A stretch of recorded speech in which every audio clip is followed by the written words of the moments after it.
ইশারায় বলবেন। আসসালামু আলাইকুম ওয়া রাহমাতুল্লাহি ওয়া বারাকাতুহু।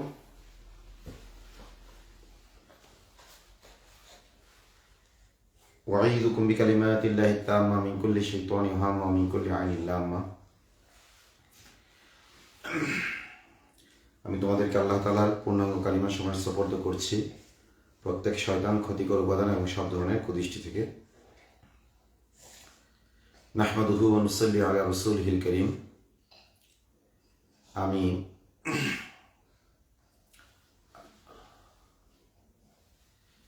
এই মুহূর্তে খুব জরুরি কিছু কথা বলার জন্য লাইভে এসেছি। আল্লাহ তাআলা আমাকে যেন তৌফিক দান করেন।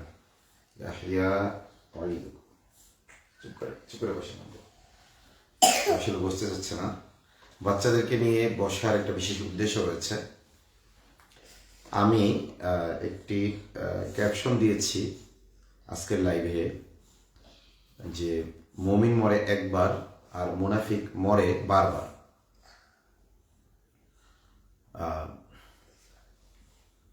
মুমিন কাকে বলে? যে আল্লাহ সুবহানাহু ওয়া তাআলার প্রতি বিশ্বাস করে, ফেরেশতাদের প্রতি বিশ্বাস রাখে, কিতাবের প্রতি বিশ্বাস রাখে, আম্বিয়া আলাইহিমুস সালামের প্রতি বিশ্বাস রাখে, পরকালের প্রতি বিশ্বাস রাখে এবং তাকদীরের প্রতি বিশ্বাস রাখে।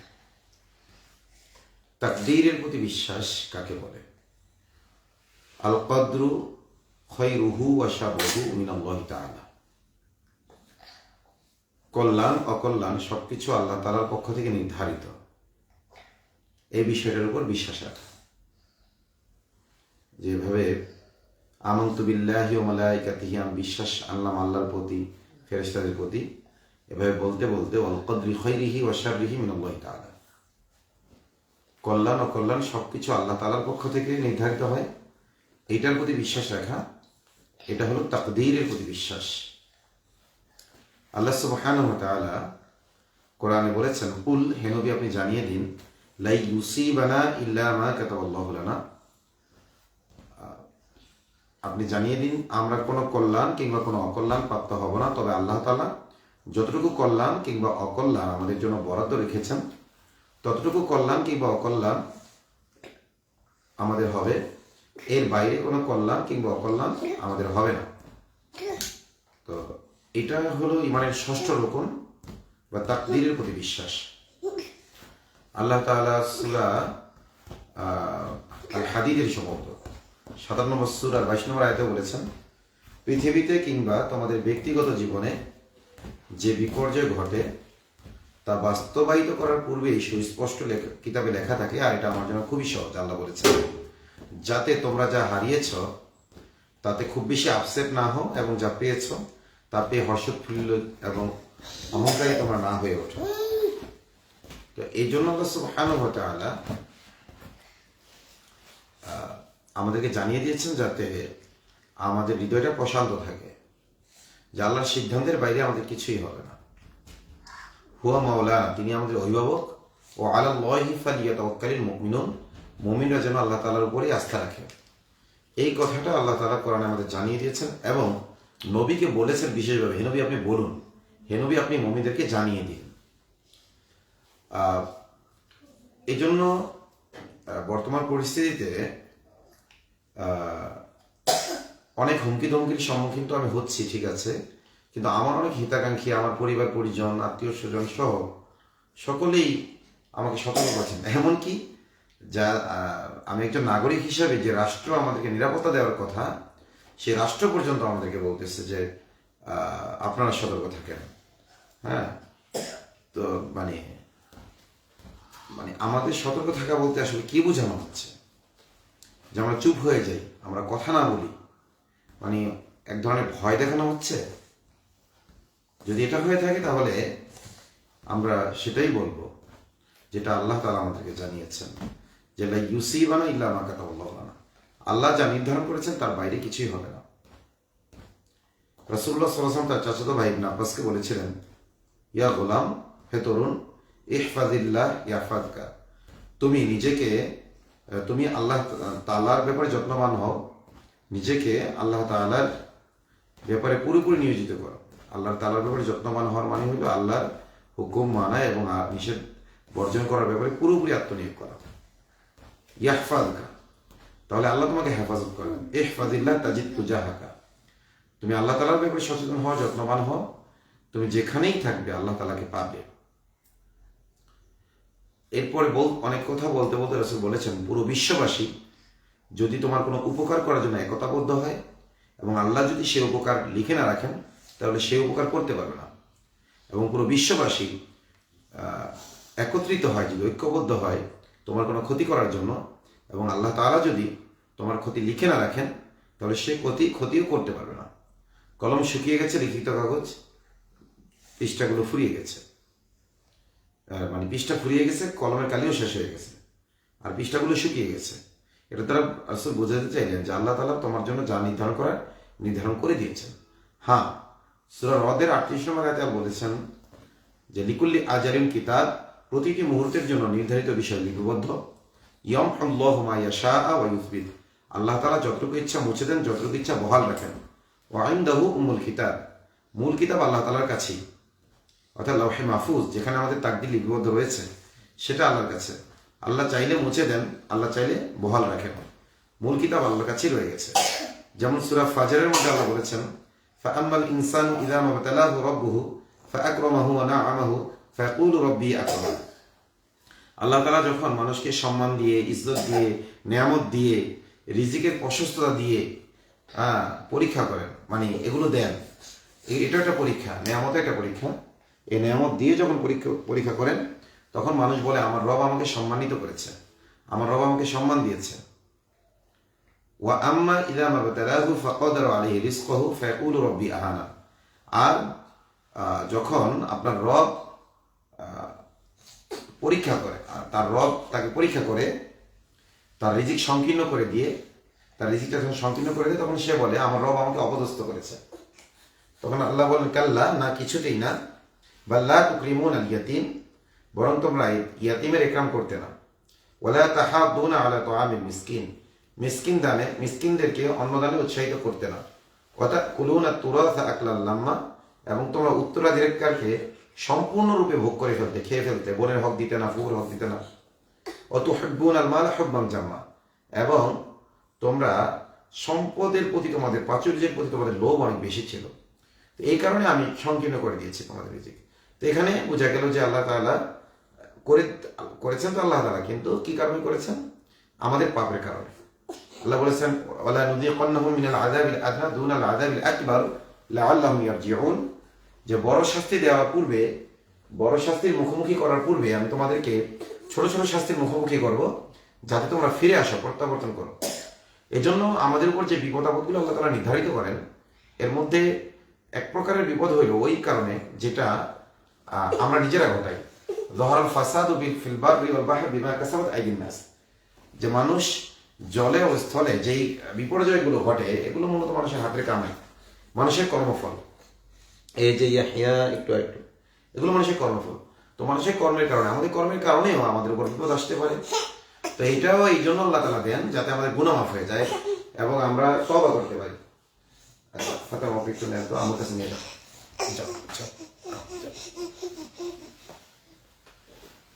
তোমরা বসো। তো আমরা যেন তওবা করতে পারি, আমরা যেন ফিরে আসতে পারি আল্লাহর দিকে, এই কারণে আল্লাহ সুবহানাহু ওয়া তাআলা অনেক সময় কি দেন? বিপদ দেন। তো আবার আরেক ধরনের বিপদ আসে, যে সেটা হলো আল্লাহ তাআলা মানুষকে যোগ্য করে গড়ে তুলতে চান। বিপদ আপদ, বালা মুসিবতের মাধ্যমে বিভিন্ন ছোট ছোট পরীক্ষা দিয়ে তাকে বড় পরীক্ষার জন্য প্রস্তুত করতে চান। দুনিয়ায় তার দ্বারা অনেক বড় জিম্মাদারি আল্লাহ তাআলা নিয়ে নেন। এই জন্য আল্লাহ তাআলা মুমিনকে কি দেন? বিপদ আপদ দিয়ে পরীক্ষা ফেলেন। যেমন মুসা আলাইহিস সালাম যখন বলেছিলেন যে আমি তো দুর্বল মানুষ, আমি কিভাবে ফেরাউনের মতো একটা পরাক্রমশালী বাদশার সামনে গিয়ে দাঁড়াবো, বিশেষত যখন আমি সেখানে একটা অপরাধ করে এসেছি, আমি একটা মার্ডার মামলার আসামি ফেরাউনের রাষ্ট্রের। তখন আল্লাহ সুবহানাহু ওয়া তাআলা মুসাকে সান্ত্বনা দিয়েছিলেন, বলেছিলেন যে ছোটবেলা থেকেই তোমাকে আমি বিভিন্ন পরীক্ষা নিরীক্ষার মাধ্যমে তোমাকে প্রস্তুত করেছি, ইন্নী ইসতানাতুকা লিনাফসি। এবং আল্লাহ তাআলা বিস্তারিত একটি বিবরণ দিয়েছেন, যে তুমি জন্ম লাভ করার আগে থেকেই তোমার মা বাবার উপর পরীক্ষা ছিল, তোমাকে দুনিয়ায় আনা, এবং ফেরাউন পুত্র সন্তানকে মেরে ফেলতো, সেখান থেকে তোমার জন্ম আমি ঘটাইছি। এরপর জন্মের পরে তোমাকে ফেরাউন যেন তোমাকে মারতে না পারে, তোমার মা সিন্ধুকে করে ফেলে দিয়েছিল, সেখান থেকে ফেরাউনের লোকজনই আবার তোমাকে তুলে নিল, এবং তোমার মধ্যে আমি এক ধরনের আকর্ষণ দিয়ে দিলাম, মহব্বত দিয়ে দিলাম, যাতে যে কেউ দেখলে তোমার প্রতি আকৃষ্ট হয়ে পড়ে। এবং আরও কিছু ঘটনা প্রবাহ আল্লাহ এমন করেছেন যার কারণে ফেরাউন মুসা আলাইহিস সালামকে পুত্র সন্তান হওয়া সত্ত্বেও হত্যার সিদ্ধান্ত থেকে ফিরে এসেছিল, এবং নিজের যেহেতু নিঃসন্তান ছিল মুসা আলাইহিস সালামকে নিজের সন্তান হিসেবে গ্রহণ করার সিদ্ধান্ত নিয়ে ফেলছিল ফেরাউন।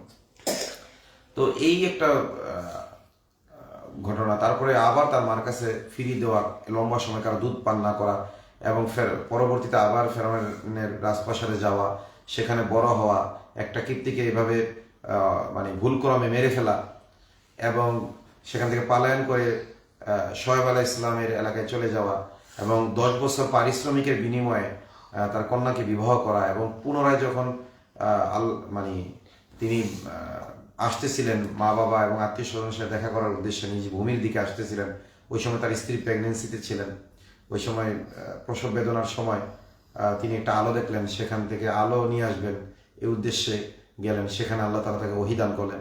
এই যে পুরো বিষয়টা আল্লাহ তাআলা মুসা আলাইহিস সালামকে স্মরণ করাই দিলেন, স্মরণ করে দিয়ে বললেন, এই যে তোমাকে দিয়ে যে বারবার পরীক্ষা নিয়েছি, তোমাকে বারবার পরীক্ষায় ফেলেছি, এটা মূলত আজকে তুমি ফেরাউনের দরবারে গিয়ে দাওয়াত দিবা, এটার জন্য তোমাকে মূলত আমি প্রস্তুত করেছি, তোমাকে আমি মূলত কি প্রস্তুত করেছি। তো এটা হলো বিপদের দ্বিতীয় কারণ, যে আমাদেরকে আল্লাহ তাআলা আমাদেরকে দিয়ে কাজ নিতে চান, তো আমাদেরকে বিপদ আপদ দিয়ে আমাদেরকে শক্ত করেন, ঠিক আছে। তো বিপদের তৃতীয় কারণ হলো আল্লাহ তাআলা আখিরাতে মানুষকে নিয়ামত দিবেন, এই কারণে আল্লাহ তাআলা বিপদে ফেলেন, ঠিক আছে। তো 3 প্রকারের বিপদই মুমিনের জন্য উপকারী, বিশেষ করে এই প্রকারের বিপদ তো সবচাইতে বেশি উপকারী। সবচেয়ে বেশি উপকারী হলো তৃতীয় প্রকারের বিপদ, যে আখিরাতে এটার প্রতিদান সে পুরোপুরি পাবে। তো 3 প্রকার এই প্রকারের বিপদ, যেমন আল্লাহ বলেছেন ওয়াত্তাখিযা মিনকুম শুহাদা, যে আল্লাহ তাআলা তোমাদের অনেকে শহীদ হিসেবে কবুল করবেন। সাহাবা একরাম আফসোস করতেন যে বদরের পূর্বেই যারা শহীদ হয়ে গেছে এবং বদরে যারা শহীদ হয়েছে তারা সেভাবে ইসলামের দুনিয়াবী সুবিধা ভোগ করতে পারে নাই, তাদের পুরোটা আল্লাহর কাছে জমা রয়েছে। এমনকি মুমিনরাও যে আফসোস করবে যে দুনিয়া যদি আমার একটা দোয়া কবুল না হতো, আমি সব যদি আখিরাতে পেয়ে যেতাম, আর দুনিয়া যদি আমি কোনো নাজ নেমত ভোগ না করতাম, কারণ ওয়াল আখিরাতু খায়রু ওয়া আবকা, আখিরাত উত্তম এবং স্থায়ী। তো আমাদের গুনাহের কারণে আল্লাহ বিপদ দেন, গুনাহ মাফ করেন এবং গুনাহ থেকে প্রত্যাবর্তনের পথ করে দেন বিপদ দিয়ে, এটা একটা বিপদ। আরেকটা হলো আল্লাহ তাআলা আমাদেরকে প্রস্তুত করতে চান দিনের কাজের জন্য, এটা আমাদের আরেকটা বিপদ। আরেকটা হলো আল্লাহ তাআলা আখিরাতে আমাদের অনেক বেশি মর্যাদা দিয়ে চান, এই জন্য আমাদের উপর বিপদ আসবে। তো 3 প্রকারের কোনো বিপদেই আমাদের জন্য কিনা অকল্যাণকর নয়। এই জন্য আল্লাহ বলেছেন কুল লা ইউসিবানা ইল্লা মা কাতাবাল্লাহু লানা, আমাদের কল্যাণে আল্লাহ তাআলা যা লিখেছেন, সেটা বিপদ হোক সেটা নিয়ামত হোক, এগুলো আমাদের কল্যাণে, সেটার বাইরে আমাদের কিছুই হবে না। হুয়া মাওলানা, তিনি আমাদের অভিভাবক। ও আলাল্লাহি ফালিয়াতাওয়াক্কালিল মুমিনুন, মুমিনরা যেন আল্লাহ তাআলার উপরেই ভরসা করে। তো আমরা আল্লাহর উপর ভরসা করি এবং আমরা বিশ্বাস করি আল্লাহর সিদ্ধান্তের বাইরে কিছুই হবে না। কিন্তু কথা হলো ওইটা যেটা সূরা রদের 38 নম্বর আয়াতে বলেছেন, লিকুল্লি আজালিন কিতাব, প্রতিটি মুহূর্তের জন্য নির্ধারিত বিষয় লিপিবদ্ধ। ইয়ামহুল্লাহু মা ইয়াশা, আল্লাহ তাআলা যতটুকু ইচ্ছা মুছে দেন, ওয়া ইউসবিত, যতটুকু ইচ্ছা বহাল রাখেন, ইনদাহু মূল কিতাব তারিখ আছে। তো নেয়ামত আল্লাহ তাআলা চাইলে মুছে দিতে পারেন, বিপদও আল্লাহ তাআলা চাইলে মুছে দিতে পারেন। কিন্তু আল্লাহ তাআলা যদি বিপদ মুছে না দেন, তাহলে সতর্কতার নামে আমরা সত্য যতই গোপন করি না কেন, সতর্কতার নামে আমরা যতই ঈমানকে বিক্রি করি না কেন, কোনোভাবেই কিন্তু ওই বিপদ আল্লাহ না চাইলে আমাদের থেকে দূর হবে না। এবং আল্লাহ যদি চান আমাদের বিপদে ফেলতে, পুরো বিশ্ববাসী আমাদের বাঁচাতে পারবে না। আর আল্লাহ যদি না চান বিপদে ফেলতে, পুরো বিশ্ববাসী মিলেও আমাকে বিপদে ফেলতে পারবে না। এই বিশ্বাসটা আমাদের রাখতে হবে, এই বিশ্বাসটা আমাদের রাখা জরুরি। যদি আমাদের পূর্ণ প্রশান্তি থাকে হৃদয়ের ভিতরে যে না, আল্লাহর সিদ্ধান্তের বাইরে আমার জীবনে কিছুই ঘটবে না, ব্যক্তিগত জীবনে কিছু ঘটবে না এবং সমষ্টিগত জীবনেও কিছু ঘটবে না, আর যদি এই প্রশান্তিটা আমাদের মনে থাকে, এবং এটাও থাকতে হবে যে আল্লাহর পক্ষ থেকে নির্ধারিত, এবং আল্লাহ তাআলা চাইলে সেটা নির্ধারিত বহালও রাখতে পারেন, চাইলে সেটাকে মুছেও দিতে পারেন। কি বলে, ঘুম আসতেছে? আচ্ছা আচ্ছা, আসলে বাচ্চাদের ঘুম আসতেছে, এখন অনেক রাত হয়ে গেছে, রাত 9:30 হয়ে গেছে, ওদের জন্য এটা অনেক রাত। তো আসলে এই মুহূর্তে আমি বাচ্চাদের সাথে নিয়ে লাইভ করার একটা কারণ আছে। মানে আসলে হয় না, যেমন ধরেন ওসমান হাদির ছেলেটা মারা গেছে, মানে সরি, ওসমান হাদি যদি মারা গিয়ে থাকে, নাউজুবিল্লাহ, আমি একটু অন্য দিকে চলে গেছিলাম, ওসমান হাদি যদি মারা গিয়ে থাকে, আমরা চাই সে বেঁচে ফিরে আসুক, ধরে নিলাম মারা গেছে, তার একটা সন্তানের কি হবে, এটা সে চিন্তা করেছে। সে জীবদ্দশায়, ওসমান হাদি জীবদ্দশায় নিজের সন্তানের কথা চিন্তা করেছে এবং দুইটা লাইভ টক শোতে বলেছে যে আমি মারা গেলে আমার সন্তানটাকে দেখেন, এইভাবে তার ভাইকে বলতে চেয়েছিল, কিন্তু সবাই হয়তো পরিবারের সবাই নার্ভাস হয়ে যাবে, এই কারণে ওইভাবে বলতেও পারেনি। কিন্তু কিন্তু তার হৃদয়ের ভিতরে কিন্তু সন্তান নিয়ে অনেক চিন্তা ছিল, টেনশন ছিল। তো এইটা দেখে অনেকে ভয় পেয়ে যেতে পারেন যে তাইলে আমরা যদি মারা যাই, হাদির সন্তানের অবস্থা যা, আমার সন্তানের অবস্থা তো তাই হবে, এটা আমরা ভয় পেয়ে যেতে পারি। আজকে আমার বাচ্চাদেরকে সাথে নিয়ে লাইভ করার এই হইলে মানে উদ্দেশ্য হলো, ওসমান হাদি একটা ছেলে, আমার আলহামদুলিল্লাহ 6টা সন্তান এবং কিছুদিনের মধ্যে আরো সন্তান আসবে ইনশাআল্লাহ। তো এটা বোঝানোর উদ্দেশ্য হইল যে আলহামদুলিল্লাহ ভয় পাচ্ছি না, এবং আমি মারা যাওয়ার পর আমার সন্তানের কি হবে এটা নিয়ে আমার কোনো টেনশন নেই। কারণ আমাকে যিনি খাইয়েছেন, আমার সাথে বিবাহ হওয়ার আগেও আমার স্ত্রীদেরকে আল্লাহ খাওয়াইছেন, হ্যাঁ, রুহের জগতে আমার সন্তানের রিজিক প্রাপ্ত ছিল, এবং আমি যদি মারা যাই তাদের রাজ্জাক আল্লাহ তাআলা, রিজিক দাতা আল্লাহ তাআলা। তো আমি দোয়া করি আল্লাহ তাআলা তাদের যেন সম্মানজনক রিজিকের ব্যবস্থা করে। আমি যখন কারাগারে ছিলাম, এক ভাই আমার ভিডিওগুলো সে দেখেছে, কারাগারের ভিতরেই কোনোভাবে সে মেমোরি নিয়ে, বাইরে থেকে মেমোরিতে করে আমার ভিডিওগুলো কেউ নিয়ে গেছিল কারাগারের ভিতরে। তো কারাগারে যে টিভি আছে, ওই টিভিতে সে মেমোরিটা চালাই দিয়েছিল। তো ওইখানে পুরো ওয়ার্ডের মানুষ, আমি যে ওয়ার্ডে ছিলাম, তারা আমার বাচ্চাদের ভিডিও দেখেছে। যেমন এই যে আজকে যেমন আমি লাইভ করছি, এরকম একটা লাইভ আমার আগেও ছিল, জেলে যাওয়ার আগেও। তো ওইটা দেখে বলতেছে যে আপনার এরকম ফুলের মতো ছোট ছোট শিশু বাচ্চাদেরকে প্রতি কি আপনার কোনো মায়া নাই? আপনি নিজের জীবনের প্রতি নাইলে রক্ষা করলেন না, কিন্তু একটু সতর্ক থাকা যাইতো না? আপনি এই যে মামলা খাইছেন, আর জীবনে কি জামিন হবে? আয়না ঘর থেকে নাইলে বাঁচায় আনসাল্লাহ আপনাকে, কিন্তু এখন এই যে মামলা, এত বড় মামলা, হাসিনা থাকতে তো আপনার জামিন হবে না, ইত্যাদি ইত্যাদি অনেক কিছু বলতো তারা। এবং একটু কি সন্তানের জন্য মায়া লাগে না? তখন আমি একটা কথাই বলতাম, দেখেন আল্লাহ বলেছেন উ আনফুসাকুম ওয়া আহলিকুম নারা, তুমি নিজে আগে আগুন থেকে বাঁচাও এবং সন্তানদেরকে বাঁচাও। আমি নিজে যদি আগুন থেকে না বাঁচি, আমি সন্তান চিন্তা করে কি করবো? আর সন্তানের রাজ্জাক তো আমি না, আল্লাহ তাআলা। এখনো আমি বেঁচে আছি, আমার মাধ্যমে রিজিক দিচ্ছেন, আমি থাকবো না, আল্লাহ কোনো কোনো রিজিক দিবেন। এবং খিজির আলাইহিস সালামের যে ঘটনা আমরা জানি, মুসা আলাইহিস সালাম তার থেকে মারিফতের অনেক কিছু হাসিল করার জন্য গিয়েছিলেন। সেখানে কিন্তু একটা প্রশ্ন ছিল এটা, যে তিনি দেয়াল সোজা করে দিয়েছিলেন কোনো পারিশ্রমিকের বিনিময় ছাড়া। কেন দেয়ালটা সোজা করলেন? তিনি এর উত্তর দিয়েছিলেন যে এই দেয়ালের নিচে দুজন এতিম বালকের সম্পদ গচ্ছিত আছে, তার বাবা মারা গেছে। তো আমি চাচ্ছি যে তারা যখন যৌবনে পদার্পণ করবে, তখন যেন তারা নিজেদের সম্পদটা পায়, কারণ এখন তারা ছোট ছোট। এখন যদি দেয়ালটা হেলে পড়ে যায়, তাহলে নিচে যে তার বাপ গুপ্তধন রেখে গেছে, এটা তার চাচারা পেয়ে যাবে, অন্যরা পেয়ে যাবে, এবং তারা আত্মসাৎ করবে। এই আশঙ্কার কারণে তিনি দেয়ালটা সোজা করে দিয়েছিলেন, সেবার দেয়ালটা। তো এখানে যে কারণটা বলেছেন খিজির আলাইহিস সালাম, কেন এই সন্তানদের সম্পদকে হেফাজত করলেন, এর কারণ হিসেবে বলা হয়েছে ওয়া কানা আবুহুমা সালিহা, তার পিতা ছিল সৎ। ওই মুসা আলাইহিস সালাম বলেছেন এই দুই সন্তানের পিতা ছিল সৎ। তাদের পিতা সৎ হওয়ার কারণে আল্লাহ তাআলা খিজির আলাইহিস সালামকে নিয়োজিত করেছিলেন তাদের সম্পদ হেফাজতের জন্য। তো ওই ব্যক্তি তার সন্তানদের জন্য কিছু সম্পদ রেখে গেছেন, হয়তো আমরা ওই রকম সন্তানের জন্য করতে পারিনি। যদি আল্লাহ বাঁচিয়ে রাখে তাহলে কিছু করে যাওয়ার চেষ্টা করবো, যেহেতু এটা সুন্নাহ। কিন্তু এটা জরুরি না যে করে যেতেই হবে, কারণ তাদের রিজিক এর মালিক আল্লাহ সুবহানাহু ওয়া তাআলা। পিতা হিসাবে দায়িত্ব রয়েছে, কিন্তু আমাদের সন্তানদের ব্যাপারে যেমন দায়িত্ব রয়েছে, আমাদের মুসলিম ভাই যারা কারাবন্দী রয়েছে তাদের ব্যাপারে আমাদের দায়িত্ব রয়েছে, বিশ্ববাসীর প্রতি আমাদের দায়িত্ব রয়েছে, দেশবাসীর প্রতি আমাদের দায়িত্ব রয়েছে। তো যেটা আমি বলছিলাম যে আমি কারাগারে এই কথাই বলছিলাম যে নিজে আগুন থেকে বাঁচবো, তারপরে না পরিবারকে বাঁচাবো। আর আমি যদি দুনিয়ার আগুন থেকে পরিবারকে বাঁচাতেও পারি, আখিরাতের আগুন থেকে আমাকে কে বাঁচাবে? তো এইভাবে আমি উত্তরগুলো দিয়েছিলাম, কারণ আল্লাহ তাআলা বলেছেন সূরা আসরের মধ্যে, আউযু বিল্লাহি মিনাশ শাইতানির রাজিম, বিসমিল্লাহির রহমানির রহিম, ওয়াল আসর, মহাকালের শপথ, ইন্নাল ইনসানা লাফি খুসর, নিঃসন্দেহে মানুষ ক্ষতিগ্রস্ত, ক্ষতির মধ্যে ডুবে আছে। ইল্লাল লাযিনা আমানু, তবে যারা ঈমান এনেছে, ওয়া আমিলুস সলিহাত, এবং নেক আমল করেছে, ওয়া তাওয়াসাউ বিল হক, এবং একে অপরকে সত্যের উপর প্রতিষ্ঠিত থাকার জন্য ওসিয়ত করেছে, তাকিদ করেছে, যেন একে অপরকে ওসিয়ত করে সত্যের উপর প্রতিষ্ঠিত থাকতে। ওয়া তাওয়াসাউ বিস সবর, এবং যেন একে অপরকে ধৈর্যের কি করে, তালকিন করে, মানে একে অপরকে সবরের কথা বলে। সবর মানে এটা না যে আমি হক বলবো না, সবর মানে হলো আমার আদর্শের উপর অটল থাকবো। আল্লাহ বলেছেন আস-সাবিরিনা ফিল বাসাই ওয়াদ-দাররাই ওয়া হিনাল বাস উলাইকা আল্লাযিনা সাদাকু ওয়া উলাইকা হুমুল মুত্তাকুন।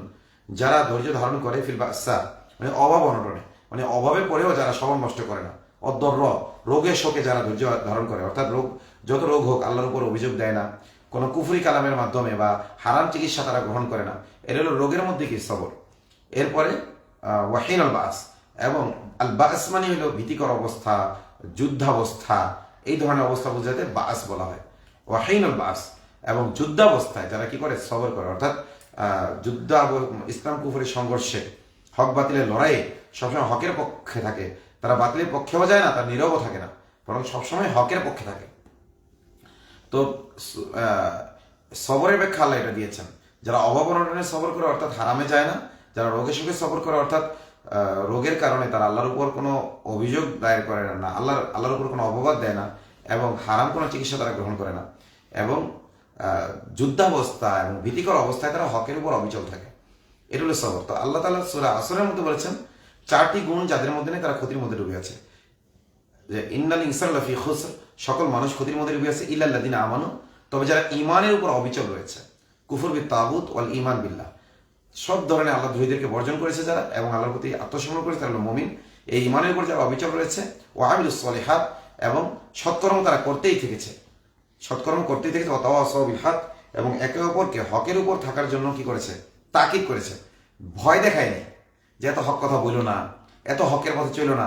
আজকে আপনারা আমাকে ভয় দেখাচ্ছেন, আমার আত্মীয় স্বজন থেকে নিয়ে অনেকে আমাকে ভয় দেখাচ্ছেন, ঠিক আছে, কিন্তু আপনারাও ক্ষতির মধ্যে আছেন আমাকে ভয় দেখিয়ে, এবং আপনাদের উচিত ছিল আমাকে আর উৎসাহিত করা, সত্যের উপর অবিচল থাকতে, হকের পথে চলতে আরো উৎসাহিত করা দরকার ছিল।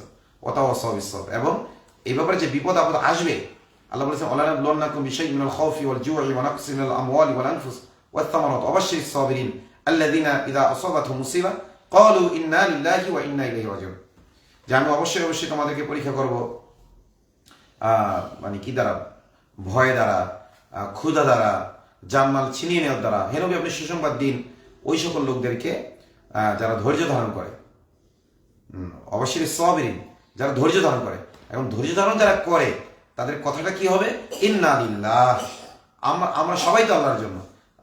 ক্ষুধা লেগেছে তো কি হয়েছে, মাল গিয়েছে তো কি হয়েছে, জান গিয়েছে তো একজনের কি হয়েছে, আমরা সবাই তো আল্লাহর মালিকানাধীন।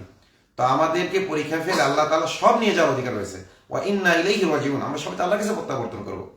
তো যারা সাবিরিন তারা এটা বলবে। এবং যদি কোনো মুসিবত এসেই যায়, দুনিয়াবি মুসিবত, সাথে আরেকটি কথা বলবে যে আল্লাহুম্মা আজুরনি ফি মুসিবাতি ওয়া আখলিফ লি খায়রাম মিনহা, হে আল্লাহ বিপদে আমাকে প্রতিদান দিন এবং এর চেয়ে উত্তম বিকল্প দান করুন। যদি কেউ কোনো বিপদে পড়ে তাহলে এর চেয়ে উত্তম বিকল্প চাইতে বলা হয়েছে, তাহলে আল্লাহ আখিরাতেও দিবেন, দুনিয়াতেও উত্তম বিকল্প দান করবেন, ঠিক আছে। এক মহিলা সাহাবীকে তার স্বামী দোয়া শিখিয়ে দিয়েছিলেন, পরে তার স্বামী শহীদ হয়ে গেছেন, এবং ওই মহিলা সাহাবী দোয়া বলতেন এবং চিন্তা করতেন উত্তম বিকল্প কে হবে আমার স্বামী যেমন এত বেশি কেয়ারফুল ছিল, তো এর চেয়ে উত্তম বিকল্প আর কি হতে পারে, আমার স্বামীর চেয়ে ভালো স্বামী আর কে হতে পারে। তখন তারপরেও তিনি এই হাদিসের এই দোয়ার উপর ভরসা রেখে এই দোয়া করতে থাকলেন। এক পর্যায়ে রাসূলুল্লাহ সাল্লাল্লাহু আলাইহি ওয়াসাল্লাম স্বয়ং তাকে বিবাহের পয়গাম দিলেন। তখন তিনি বুঝতে পারলেন, হ্যাঁ, আমার স্বামীর চাইতেও তো উত্তম বিকল্প আছে, এবং স্বয়ং রাসূল সাল্লাল্লাহু আলাইহি ওয়াসাল্লাম আমাকে প্রস্তাব করেছেন। তো এই জন্য আমরা যদি কোনো মুসিবতে পড়ে যাই, কাউকে হারিয়ে ফেলি, আমরা এই দোয়া করো, আল্লাহুম্মা আজুরনি ফি মুসিবাতি ওয়া আখলিফ লি খায়রাম মিনহা, ঠিক আছে।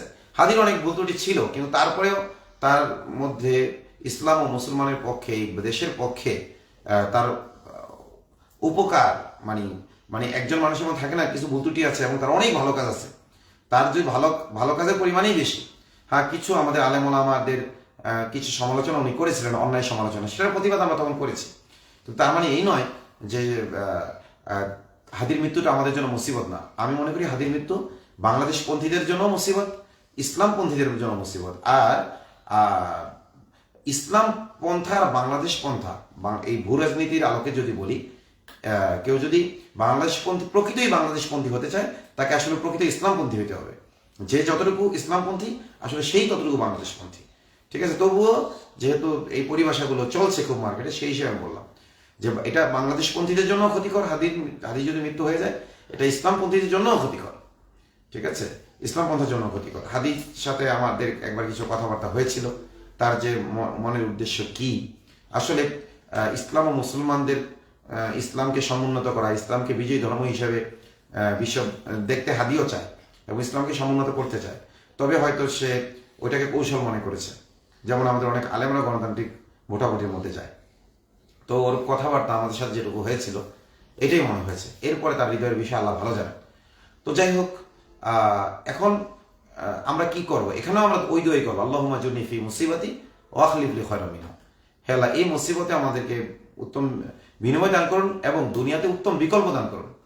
আমরা মনে করি যে তার চেয়ে উত্তম বিকল্প হতে পারে না, বাহ্যিকভাবে তো দেখছি না, কিন্তু আল্লাহ চাইলে তো পারেন। আল্লাহ কাদির, আল্লাহ সক্ষম। ইন্নাল্লাহা আলা কুল্লি শাইইন কাদির, আল্লাহ তাআলা সবকিছু করতে সক্ষম। তো আমরা দোয়া করবো হাদিকে আল্লাহ তাআলা ফিরিয়ে দিন, আর তার যদি হায়াত নাই থাকে আল্লাহ তাআলা আমাদেরকে উত্তম বিকল্প দান করুন। ঠিক আছে, আমরা কিন্তু কোনোভাবেই চাচ্ছি না যে হাদি না থাকুক, অবশ্যই আমরা হাদিকেও চাই। আল্লাহ চাইলে হাদি সহ আরো উত্তম বিকল্প দান করতে পারেন। ঠিক আছে, আমরা এটাই কামনা করি, কারণ আমরা আল্লাহর কাছে বেশিই চাইবো, কল্যাণ বেশিই চাইবো। তো যাই হোক, আমি অনেক কথাই বললাম, তবে আমি আবারও বলছি যে মুমিন মরে একবার, মুনাফিক মরে বারবার। ঠিক আছে, মুনাফিক যতবার মৃত্যুর ভয় পায়, তার মানে মৃত্যুর ভয়টাও মৃত্যুর মতোই যন্ত্রণাদায়ক। মৃত্যুর ভয়টাও কিন্তু মৃত্যুর মতোই যন্ত্রণাদায়ক। আলহামদুলিল্লাহ, আপনাদের এই যে এত সতর্কবাণী, এত সতর্ক করাতে আমার মধ্যে আলহামদুলিল্লাহ কোনো ভয় আসে না। কিন্তু আমি আপনাদেরকে নসিহত করছি, আপনাদের উচিত যে এটা একটা হে বিক্রমপুর, এটা একটা পরীক্ষার সময়, এখনই সময় হক কথা বলার।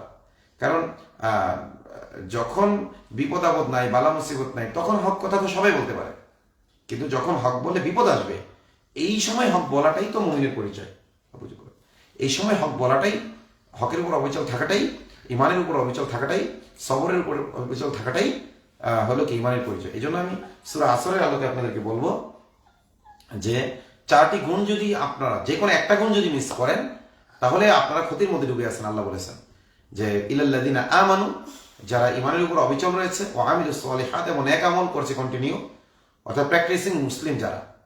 একটা হলো তাগুত বর্জন করে ইমান আনতে হবে, এটার উপর অবিচল থাকতে হবে, এবং আল্লাহর হুকুমগুলো পুরোপুরি পালন করতে হবে, এবং অন্যায় থেকে নিজেতেও বেঁচে থাকতে হবেই, এবং হকের উপর অবিচল থাকতে হবে। এবং হকের উপর অবিচল থাকতে গিয়ে বিপদ আপদ বালা মুসিবত আসবে, এর জন্য সবর করতে হবে, ধৈর্য ধারণ করতে হবে। আমরা তো আলহামদুলিল্লাহ, আল্লাহ আমাদের আয়নাঘর থেকে ফিরিয়ে এনেছেন, কারাগার থেকে ফিরিয়ে এনেছেন। আল্লাহর অনেক নুসরা, অনেক সহযোগিতা নিজের চোখে দেখে উপলব্ধি করার সুযোগ হয়েছে আলহামদুলিল্লাহ। তবে আল্লাহর সাহায্য দেখার আগেও বিশ্বাস যেমন ছিল, দেখার পরেও বিশ্বাসটা আমাদের ওইরকমই রয়েছে। এমন না যে বিশ্বাস দেখার কারণে আমরা বিশ্বাস করেছি, মানে নুসরত দেখার পরে বিশ্বাস করেছি, বিষয়টা এমন না। বরং আল্লাযীনা ইউমিনুনা বিল গায়ব, আমরা গায়েবী বিশ্বাসী। আল্লাহ বলেছেন বিপদে মুমিনদেরকে সহায়তা করেন। আল্লাহ বলেছে ইয়া আইয়ুহার রাসূল, হে আল্লাহর বার্তা, বাল্লিগ মা উনজিলা ইলাইকা মির রাব্বিকা, আল্লাহর পক্ষ থেকে যা অবতীর্ণ হয়েছে সব পৌঁছে দিন। ওয়া ইল্লাম তাফআল, আর যদি সব পৌঁছে না দেন, কিছু গোপন করেন, ফামা বাল্লাগতা রিসালাতা, তাহলে আপনি রিসালাতের দায়িত্ব পালন করেনি। ওর ঘুম আসতেছে, ভালো লাগতেছে, আমরা ডিস্টার্ব করবো না, তাহলে আপনি রিসালাতের দায়িত্ব মোটেও পালন করেনি। আল্লাহু ইয়াসিমুকা মিনান নাস, আল্লাহ তাআলা আপনাকে মানুষের থেকে রক্ষা করবেন। তো শাহাদাতের মাধ্যমে আল্লাহ কাউকে রক্ষা করবেন, আল্লাহ কাউকে জেলে নিয়ে রক্ষা করবেন। ভাই, সবচেয়ে বড় রক্ষা হলো ইমানের সাথে রাখা। আমাদেরকে হেফাজত করার সবচেয়ে বড় হেফাজত হলো কি? আমাদের যেন আল্লাহ ইমানের সাথে রাখেন। আল্লাহুম্মা মান আহইয়াইতাহু মিন্না ফাআহয়ি আল ইসলাম, আল্লাহ আমাদের যাদেরকে জীবিত রাখবেন ইমান ইসলামের উপর জীবিত রাখেন। ওমান তাওয়াফাইতাহু মিন্না ফাতাওয়াফাউ আলাল ঈমান, যদি আমাদেরকে মৃত্যু দান করে, তাহলে ইমানের সহিত মৃত্যু দিন। তো হাদি যদি আসলে ইমানের সাথে মৃত্যুবরণ করতে পারে, এটা তার জন্য সফলতা। 1000 বছর বাঁচার চাইতে ইমানের সাথে মৃত্যু বরণ করা অনেক অনেক উত্তম।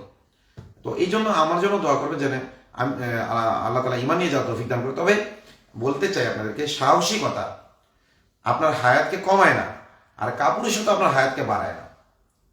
সাহসিকতা আপনার হায়াতকে কমায় না, আর কাপুরুষতা আপনার হায়াতকে বাড়ায় না। দেখেন আলহামদুলিল্লাহ, আল্লাহ তাআলা আমাকে অনেক নাজ-নেয়ামত দিয়েছেন। আল্লাহ তাআলা আমাকে এতগুলো, এখানে 4 জন আছে সন্তান, এদের ছোট একজন আছে, এই যে ইব্রাহিম আছে, মোহাম্মদ আছে, মুসা আছে, ঈসা আছে, ইয়াহিয়া আছে, ওদের বোন ফাতেমা আছে, আমার 2 জন স্ত্রী রয়েছে আলহামদুলিল্লাহ, আমার একাধিক প্রতিষ্ঠান রয়েছে, মাদ্রাসা, আমার একাধিক সংগঠনের দায়িত্বশীল আমি। সারা দেশে আমাকে চেনে, অসংখ্য মাহফিলে আমাকে দাওয়াত করা হয়, অসংখ্য মাহফিল আমি ক্যান্সেল পর্যন্ত করে দিই ব্যস্ততার কারণে। তো অনেকে তো আমার মতো একটা লাইফও চায়, তাই না? তো এবং আমি মনে করি আমার মতো বয়সে যারা রয়েছেন, তো আমি এইটুকু বয়সে যে নেয়ামত, আলহামদুলিল্লাহ, এখন আমার বয়স 40 হয়নি, মাত্র 35 বছর বয়স আমার। তো এই জীবনে আমি যত নেয়ামত পেয়েছি, আলহামদুলিল্লাহ সুম্মা আলহামদুলিল্লাহ, আল্লাহর প্রশংসা, এগুলো আমার কোনো কৃতিত্ব না, আল্লাহর প্রশংসা। আমি এটা বলতেছি এই জন্য যে মানুষ যে মৃত্যুকে ভয় করে কেন, যে মারা গেলে আমি নেয়ামতগুলো আর ভোগ করতে পারবো না। তো আমি বলছি যে আমার তো কোনো ভয় লাগতেছে না, কারণ আমি তাকদীরে বিশ্বাসী। তাকদীর হলো একটা বুলেট প্রুফ জ্যাকেট। এখন যে ডোনাল্ড ট্রাম্প আমাকে একটা বুলেট প্রুফ জ্যাকেট পাঠায়, আমার কাছে যাবা? হুম, ঘুমাসতে যাচ্ছে। তো আমাকে যদি ডোনাল্ড ট্রাম্প একটা বুলেট প্রুফ জ্যাকেট পাঠায়, বা ভ্লাদিমির পুতিন একটা বুলেট প্রুফ জ্যাকেট পাঠায়, এবং একটা পাখি মারার বন্দুক দিয়েছে কেউ আমাকে গুলি করে, এবং আমি যদি বলি আমার অনেক সাহস, এখানে সাহসের কি আছে ভাই? এখানে সাহস কিচ্ছু নেই। আল্লাহ আমাকে এত নাজনেমত দিয়েছেন, এগুলো ছেড়ে দিতে আমার কোনোভাবে ইচ্ছা হয় না। আমি যখন সফরে যাই, আমার মনটা পড়ে থাকে সন্তানের কাছে। আমি যখন মানে সফর থেকে আসি, বাসা থেকে আমার বের হতে ইচ্ছা হয় না। আমাকে মানে কেউ ফোন না করলে আমার সাথে বের হই না, মানে এতটা আমি ঘরকনে টাইপের লোক। সবসময় আমি আমার বাচ্চাদের সাথে থাকি, বা বাসায় থাকি। বাসায় থাকতে ইচ্ছা হয় আমার, বাইরে যেতে ইচ্ছা হয় না, পরিবারের সাথে থাকতে ইচ্ছা হয়।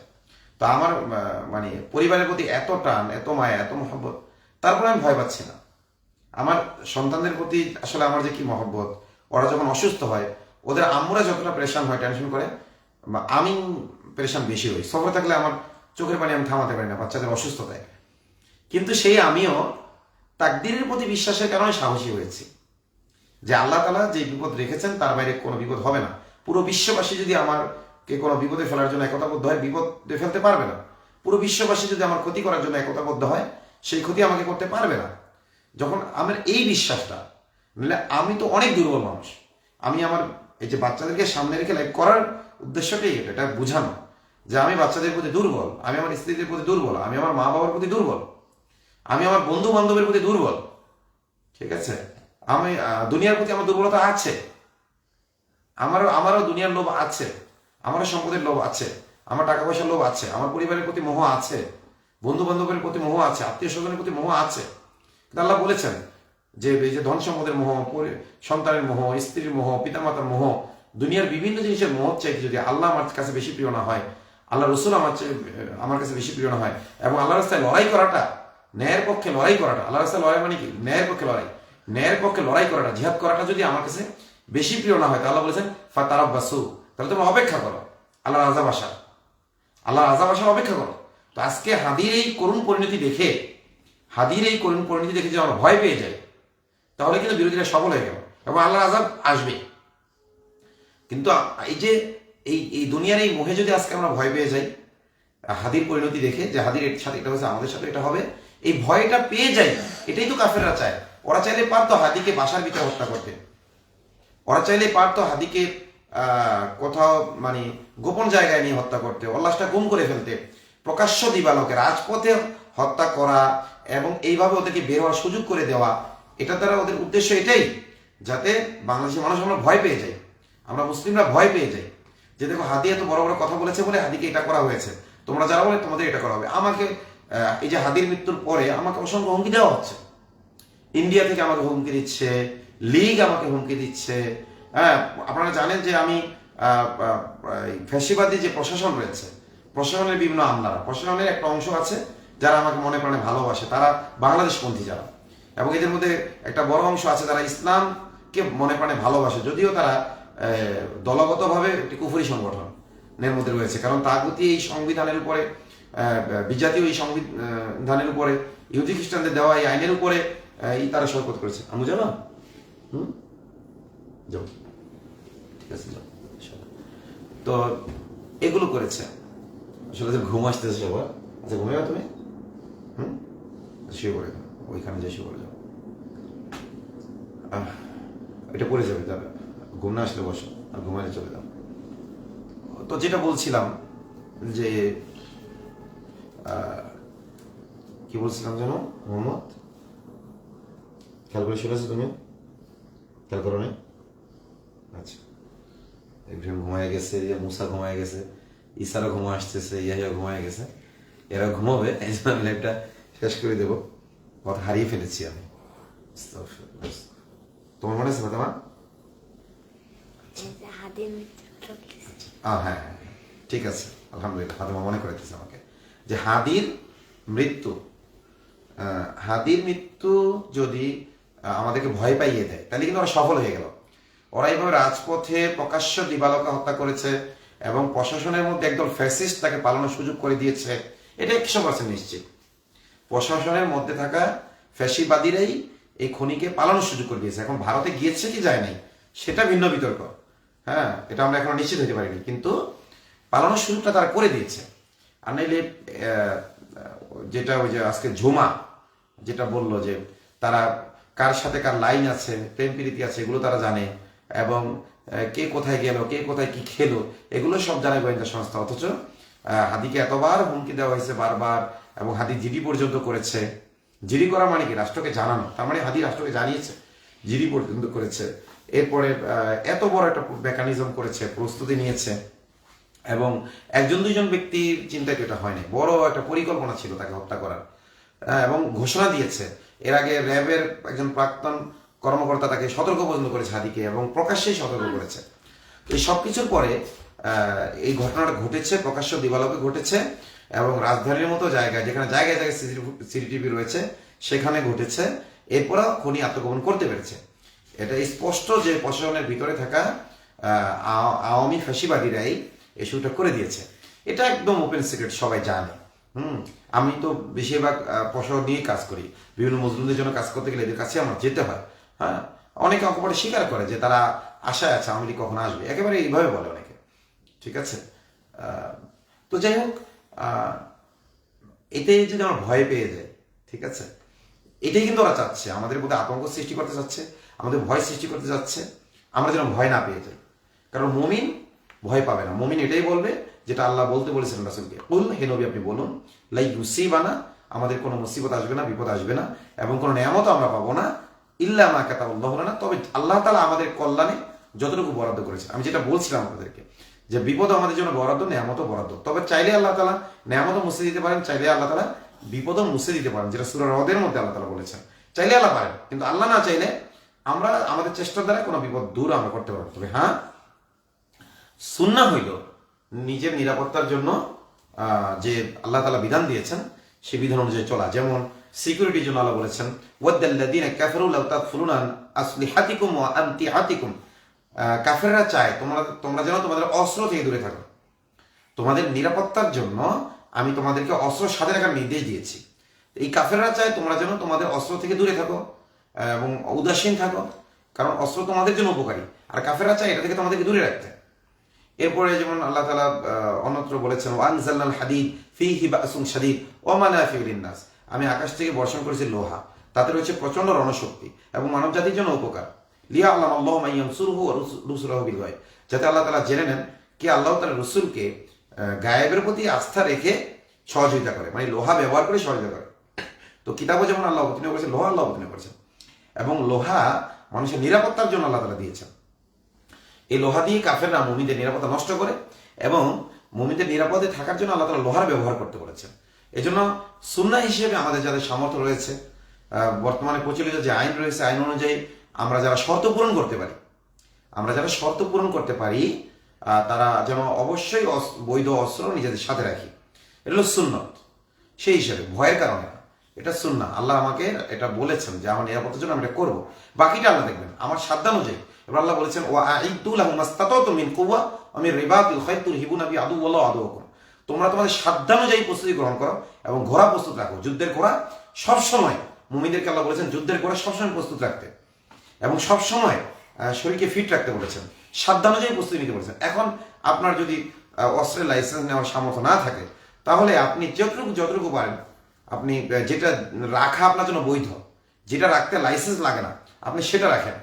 দেখেন, হিন্দুরা তাদের সাথে ত্রিশূল রাখে, অত ত্রিশূল একটা অস্ত্র। যেদিন আলিফকে হত্যা করলো সেই দিনও তারা ত্রিশূল ব্যবহার করেছে। আমরা ভিডিওতে দেখেছি যে সেই দিন উগ্র হিন্দুত্ববাদীরা একেবারে ধারালো চকচকে ত্রিশূল নিয়ে মানে কোর্টে গিয়েছিল। তো ত্রিশূল একটা অস্ত্র, এবং এই ত্রিশূল দিয়ে তারা মুসলিম নিধন করতে চায়। আপনারা দেখবেন যে ইন্ডিয়ার বিভিন্ন মন্দিরে যে পূজা হয়, অসুর যে তারা হত্যা করে, তাদের দেবী অসুর হত্যা করছে ত্রিশূল দিয়ে, এবং সেই অসুরের চেহারায় তারা দাড়ি দিয়ে দিচ্ছে, মানে তারা মুমিনদেরকে অসুর বলে। এবং বিশেষ করে উগ্র হিন্দুত্ববাদী যে সংগঠন ইসকনের যে প্রতিষ্ঠাতা, অন্যতম প্রতিষ্ঠাতা শ্রী চৈতন্যদেব তার বইয়ের মধ্যে লিখে গেছে, নির্জবন কর আজ সকল ভুবন, পুরো পৃথিবীকে মুসলিম মুক্ত কর। জবন মানে হলো মুসলিম।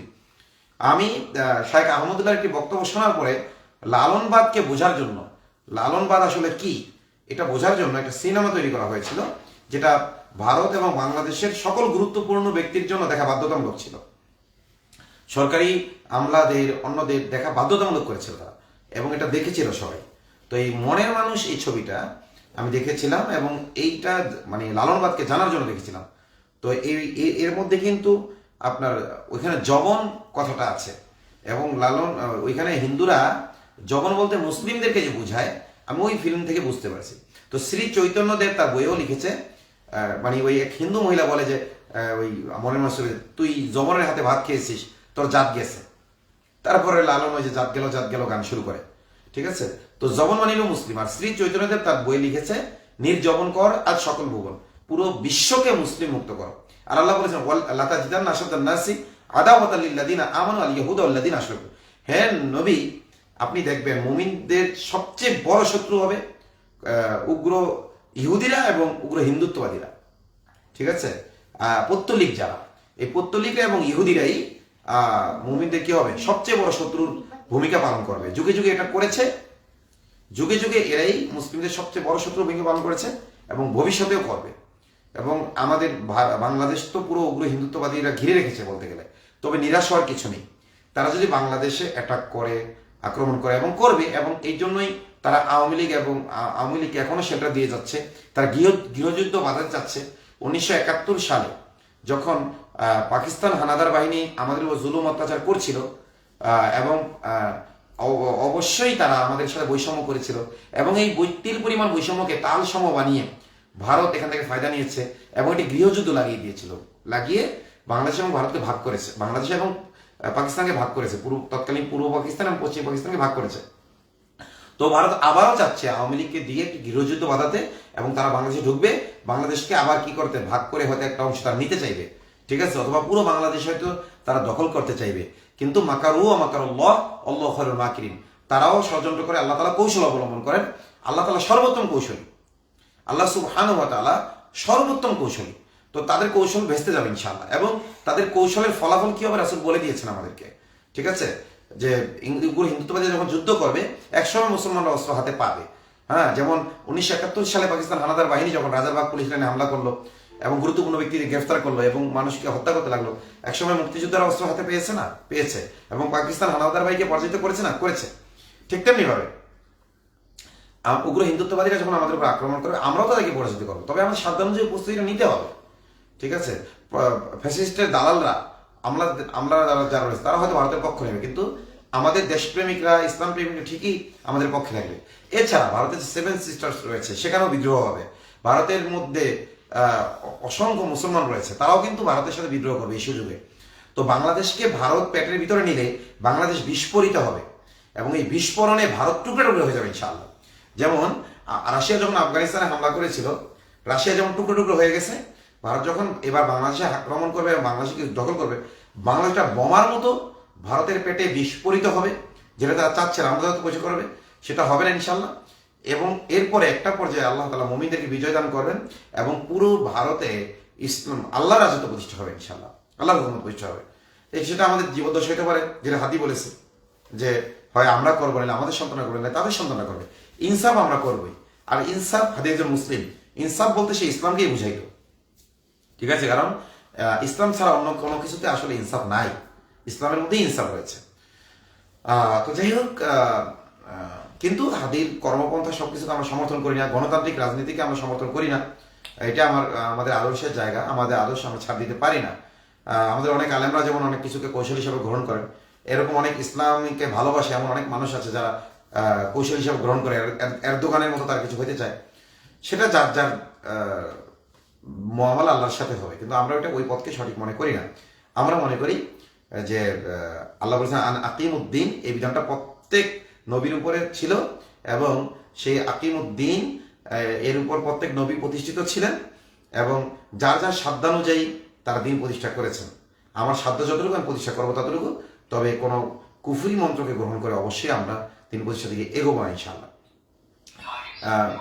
আবার যারা এই পথটাকে সঠিক মনে করে এগোচ্ছে তাদেরকে আমরা কাফেরও বলবো না, আমরা বলবো তারা ভ্রষ্টতার মধ্যে রয়েছে, বিভ্রান্তির মধ্যে রয়েছে।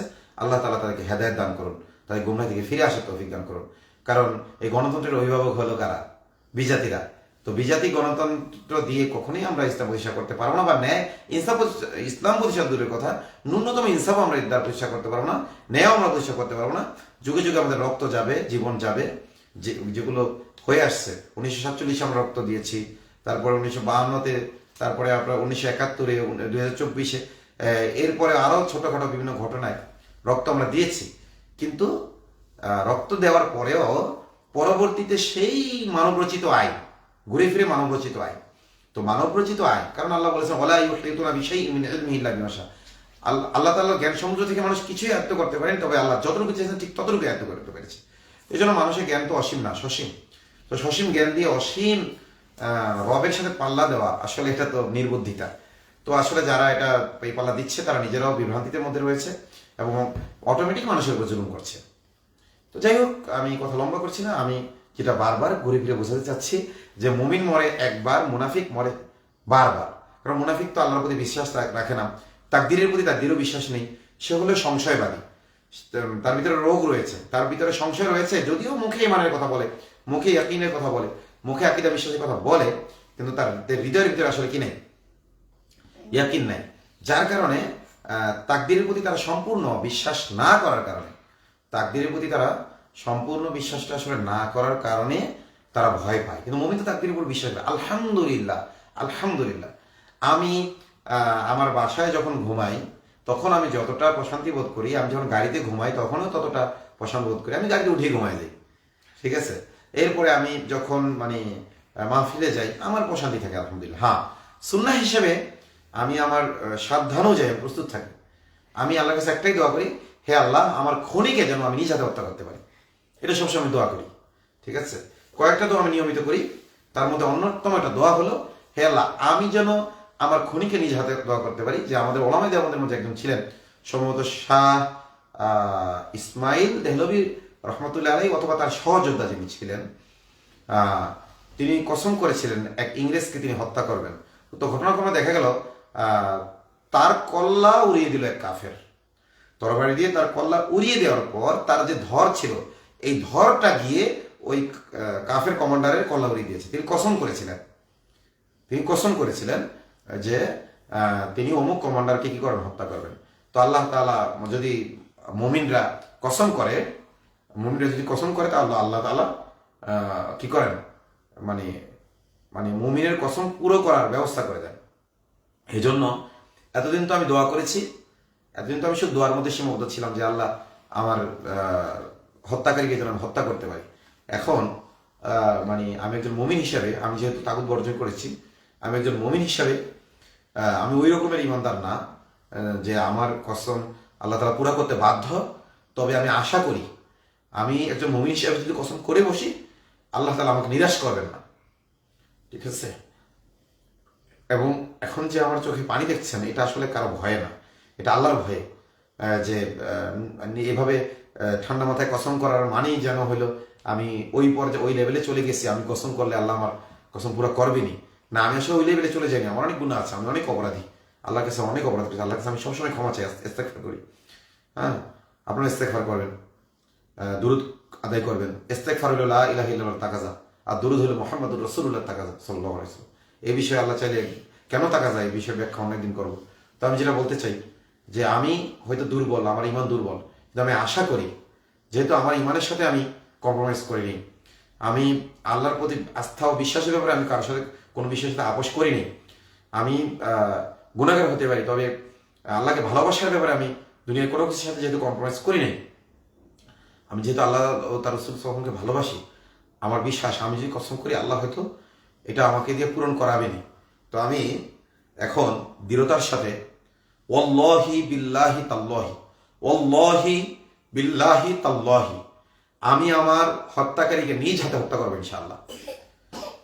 আমি আমার হত্যাকারীকে আল্লাহর কসম করে বলছি, আল্লাহি বিল্লাহি তাল্লাহি, হয়তো হত্যাকারী আমাকে আঘাত করবে এবং পাল্টা আঘাত করে তার মৃত্যু নিশ্চিত করা পর্যন্ত ইনশাআল্লাহ আমি মরব না।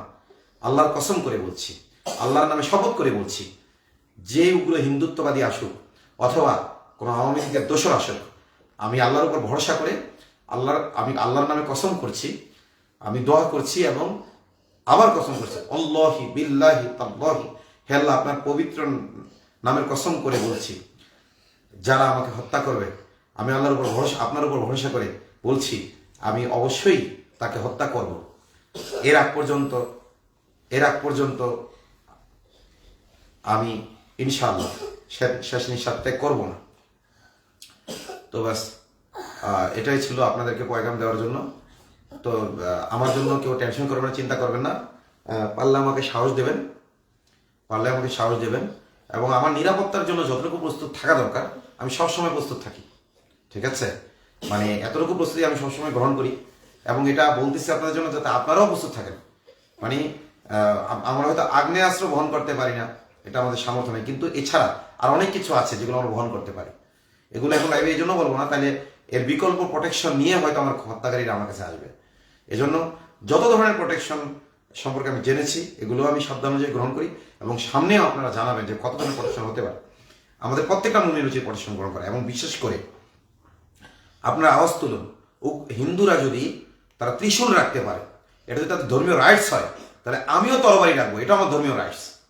আজকে যদি হাদির কাছে একটা তরবারি থাকতো, যদি থাকতো, তাহলেও তার কাছে উগ্র হিন্দুত্ববাদীরা, আওয়ামী লীগের মালাউনরা তার কাছে বিরার ব্যাপারে চিন্তা করতো। তো আজ থেকে আমাদের আওয়াজ উঠানো উচিত যে আমরা মুসলিমরা যদি তরবারি রাখতে না পারি, তাহলে হিন্দুরা ত্রিশূল রাখতে পারবে না। এই বৈষম্য চলবে না। হিন্দুরা ওই ইন্ডিয়া থেকে এসে আমাদের মেরে দিয়ে চলে যাবে, তাদের দালালরা এসে মেরে দিয়ে চলে যাবে, মন্দিরে অস্ত্র পাওয়া যাবে, তারা শ্মশান পূজার নামে প্রকাশ্যে অস্ত্রের মহড়া দেবে, আর আমাদের একজন দামি বন্দুক নিয়ে ভারতীয় আগ্রাসনের বিরুদ্ধে একটা প্রতীকী প্রতিবাদ করেছে, তাকে গ্রেফতার করে নিয়ে যাবে। ছি, আপনারা এখনো সেইভাবে জোরালো প্রতিবাদ করলেন না। ওই সময় আসামনি ঘটনা এবং আরো কিছু বিষয় নিয়ে ব্যস্ত ছিলাম, আর না হলে আমি নিজের জীবন নিয়ে এগিয়ে যেতাম ওইখানে। কেন একটা দামি বন্দুকের কারণে তাকে সন্ত্রাস বিরোধী আইনে মামলা দেওয়া হলো? ছি, ধিক্কার বাংলাদেশের মুসলমানদের প্রতি। এখনো সেই ব্যক্তি জেলে কেন? ছি, ধিক্কার আপনাদের প্রতি। সবকিছু কেন বিক্রমপুরী করতে হবে? আমি একা মানুষ, আমার কতটুকু সামর্থ্য আছে? সব জায়গায় আমার দৌড়ে যেতে হবে? তারপরে আমিও মানুষ, আপনারা মানুষ, পার্থক্য কিসে? পার্থক্য শির দ্বারায়। এই শির দ্বারা আল্লাহ আপনাকেও দিয়েছেন, আপনি কেন সোজা হয়ে দাঁড়াচ্ছেন না? আপনি মানুষ হন। কাপুরুষ কখনো মানুষ না। কাপুরুষ হলো অমানুষ। মুমিন হওয়া তো দূরের কথা, কাপুরুষ কখনো মানুষই না। কাপুরুষ দেখে আমি মানুষই মনে করি না, অমানুষ মনে করি। এই বাংলাদেশের যত ক্ষতি, এগুলো শুধু ওই উগ্র হিন্দুত্ববাদীরা করছে না, যারা নিজে ভালো আছে, আমার পরিবার ভালো আছে, এরা সবচেয়ে বড় মানুষ। এদের নিরবতার কারণে আজকে এই ধরনের জুলুম, এই ধরনের খুন, এই ধরনের গুম এবং এই ধরনের অরাজক পরিস্থিতি তৈরি হতে পারছে। আর কিভাবে বললে আপনারা বুঝবেন? ফাবি আইয়ি হাদিসি বাদাহু ইউমিনুন, যেভাবে বলো আর কিভাবে বললে আপনারা বুঝবেন, বিশ্বাস করবেন? কই আমি তো আমার দুইজন স্ত্রী, আমার পরিবার কি হয় আমি তো চিন্তা করি না। আমার এতগুলো সন্তান আমি তো চিন্তা করি না। আমার বৃদ্ধ মা বাবার কি হয় আমি চিন্তা করি না। হ্যাঁ, চিন্তা করি, আমি আবারও বললাম, কিন্তু আমি তো রাজ্জাক বলে আল্লাহকে বিশ্বাস করি। আমি তো আল হাইয়ুল কাইয়ুম বলে আল্লাহকে বিশ্বাস করি। তো যিনি আল হাইয়ুল কাইয়ুম বলে আল্লাহকে বিশ্বাস করেন, ইন্নাল্লাহু আলা কুল্লি শাইইন কাদির, এই আয়াতের উপর যিনি বিশ্বাস করেন, আল্লাহকে যিনি আল কাদির মানেন, আল মুকতাদির মানেন, তারা কেন ভয় পাবে? তারা কেন আশঙ্কা করবে? এই জন্য বলছি, বউ কাশি আছে, তো জ্বর আসতেছে মুসার। আসালুল্লাহুল আযীম ওয়া বারাশিল আযীম ইয়াশফিক। আসালুল্লাহুল আযীম ওয়া বারাশিল আযীম ইয়াশফিক। জ্বর এসে গেছে। আসালুল্লাহুল আযীম ওয়া বারাশিল আযীম ইয়াশফিক। আসালুল্লাহুল আযীম ওয়া বারাশিল আযীম ইয়াশফিক। আসালুল্লাহুল আযীম ওয়া বারাশিল আযীম ইয়াশফিক। আসালুল্লাহুল আযীম ওয়া বারাশিল আযীম ইয়াশফিক। আসালুল্লাহুল আযীম ওয়া বারাশিল আযীম ইয়াশফিক। আমি মহিম মালিক আরশের অধিপতি মহান আল্লাহর কাছে মুসার সুস্থতা কামনা করছি, তোমার সুস্থতা কামনা। লা বাসা শাফাক আল্লাহ, তোহর ইনশাআল্লাহ। আল্লাহুম্মা রাব্বান নাস আযহিবিল বাস ইশফি আনতা শাফি লা শিফা ইল্লা শিফা। মধু খাইছিল আজকে? আচ্ছা, আবার একটু মধু খান, যান, তাহলে কাশি কমে যাবে। গরম পানিতে করে দিয়ে খাওয়া। যাও, আমু কাছে, আমু আসতে পারবে না, ক্যামেরা আছে না, আমু আসতে পারবে না, তুমি যাও আমার কাছে। ও আমু কাছে যাও, যাও, আমুর কাছে চলে যাও।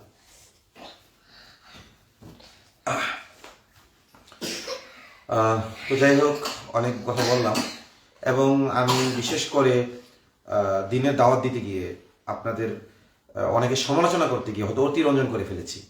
এবং আমি একটি ঘোষণা দিয়েছিলাম যে যারা জীবিত আছেন এবং তাদের ভুলের সমালোচনা করতে গিয়ে তারা হয়তো ভুল করেছেন, কিন্তু ভুলের সমালোচনা যেভাবে করা দরকার ছিল সেভাবে করতে পারেনি, অতিরঞ্জন করে ফেলেছি। ক্ষেত্র বিশেষে এমন হয়েছে তারা হয়তো মাজুর ছিলেন, তারা ওটা করতে বাধ্য হয়েছেন, তাদের মাজুরি আমি জানতাম না, অথবা তাদের ইস্তেহাদি ভুল ছিল, তাদের সাথে আমি কোনো আলোচনা করি নেই, আত্মপক্ষ সমর্থনের সুযোগ হয়তো তাদেরকে আমি দিই নেই। হ্যাঁ, যাদের দিনের পক্ষে বিশেষ করে কোরবানি আছে, আমার শায়েখ আমাকে বলেছেন, বিশেষ করে যে সকল আলেমের দিনের পক্ষে কোরবানি আছে, লম্বা কোরবানি আছে, তাদের থেকে যদি কোনো ভুল হয় হয়তো তারা মাজুর অথবা মুজতাহিদ ফিল খাতা, তারা হয়তো মাজুর, তারা বাধ্য হয়ে কিছু কথা বলে ফেলেছেন, করে ফেলেছেন, অথবা তাদের হয়তো ইস্তেহাদি ভুল ছিল, ইন্টেনশনালি স্বেচ্ছায় করেছেন, এই ধরনের করবা না কারণ করে। আর একটা বিষয় হলো যে তুমি যে বিশ্লেষণ করছো এটা যে সবসময় সঠিক হবে তার অবস্থা জানা দরকার, তাকে আত্মপক্ষে সমর্থন সুযোগ দেওয়া দরকার, দূর থেকে কোনো কাজ দেখেই কারো সমালোচনা না হওয়া দরকার।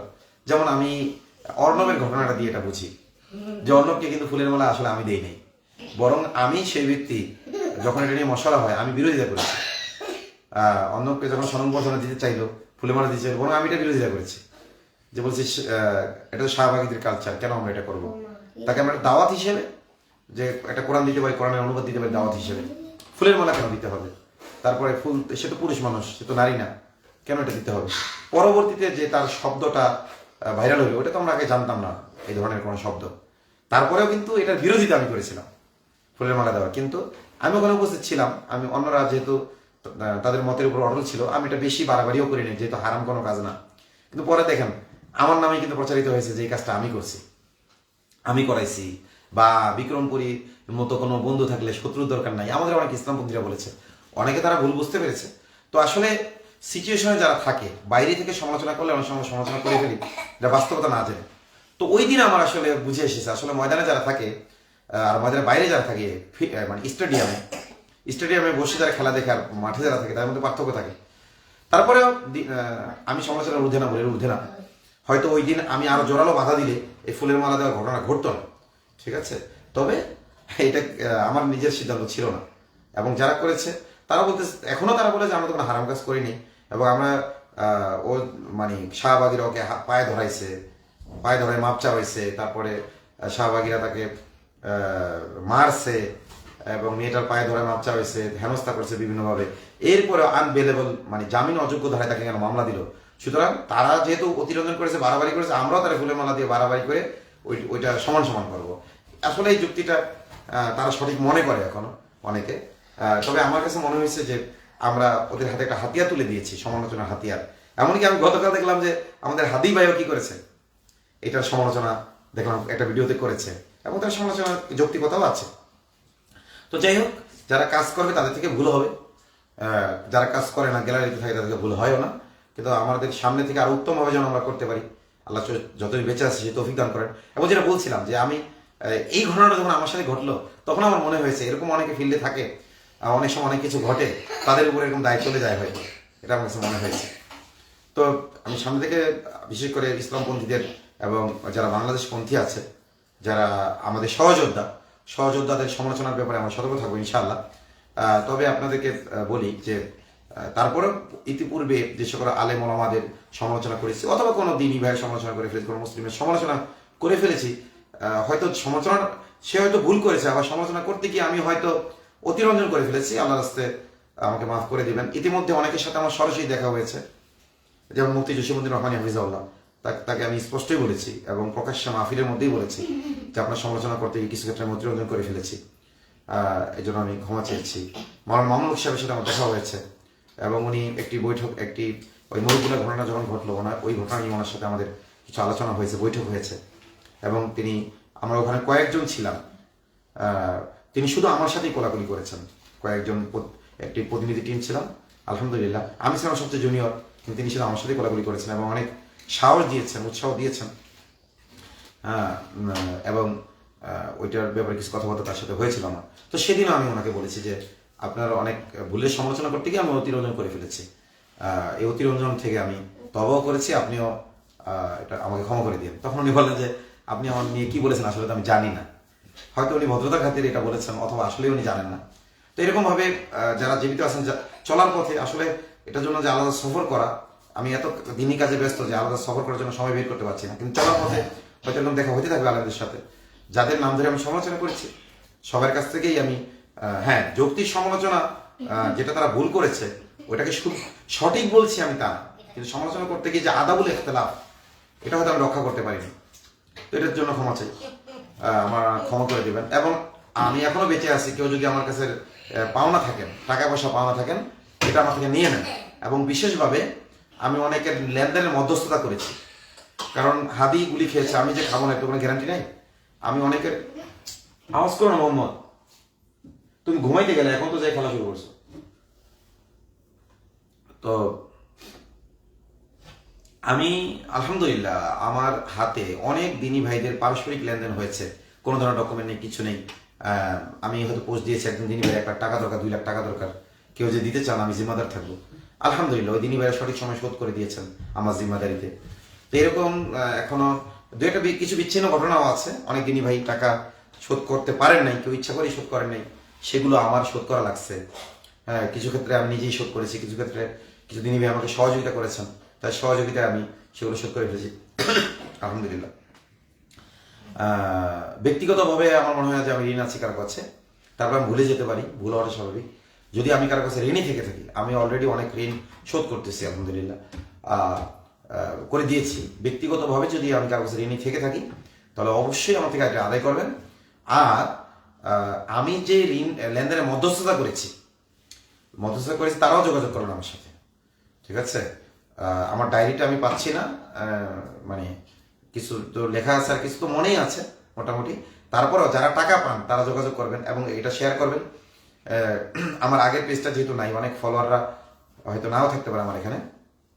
আগের পেজটা তো ওই যে সেই পেজটাও দেখে নষ্ট করছে গিয়ে এক আওয়ামী ফ্যাসিস্ট ঊর্ধ্বতন এক কর্মকর্তা নিজে টিম নিয়োগ করেছেন, সরকারি টাকা দিয়ে টিম নিয়োগ করে আমার পেজটা নষ্ট করেছেন, ঠিক আছে? একেবারে সুনির্দিষ্ট নির্ভরযোগ্য সূত্রে আমি খবর পেয়েছি, কিন্তু আমি যাদের মাধ্যমে খবর পাই যদি বলে দিই তাহলে তো সমস্যা।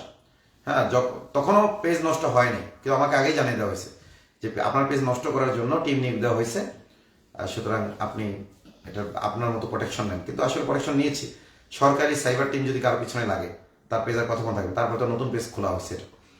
তো এই জন্য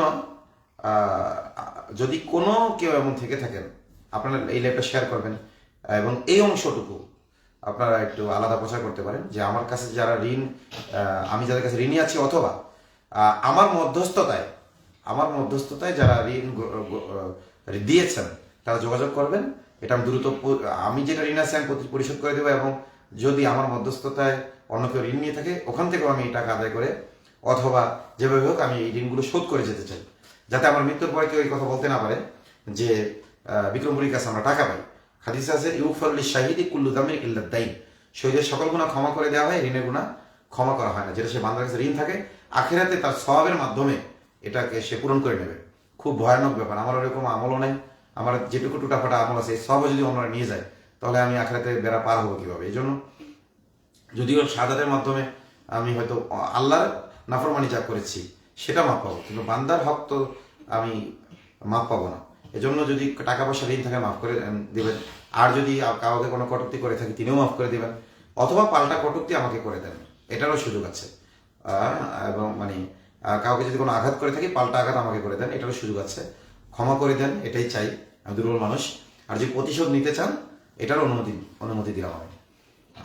আর একটা বিষয় হলো আমার মাদ্রাসা আছে, প্রতিষ্ঠান আছে, এই প্রতিষ্ঠানগুলোতে আপনারা দেখবেন মার্কাজুল মুনাফা আল মুসলিমিন, মুনাফা ইসলামিক স্কুল, মার্কাজুল মুনাফা আল মুসলিমিন ইতিমধ্যে কয়েক লক্ষ টাকা ঋণ হয়ে গেছে।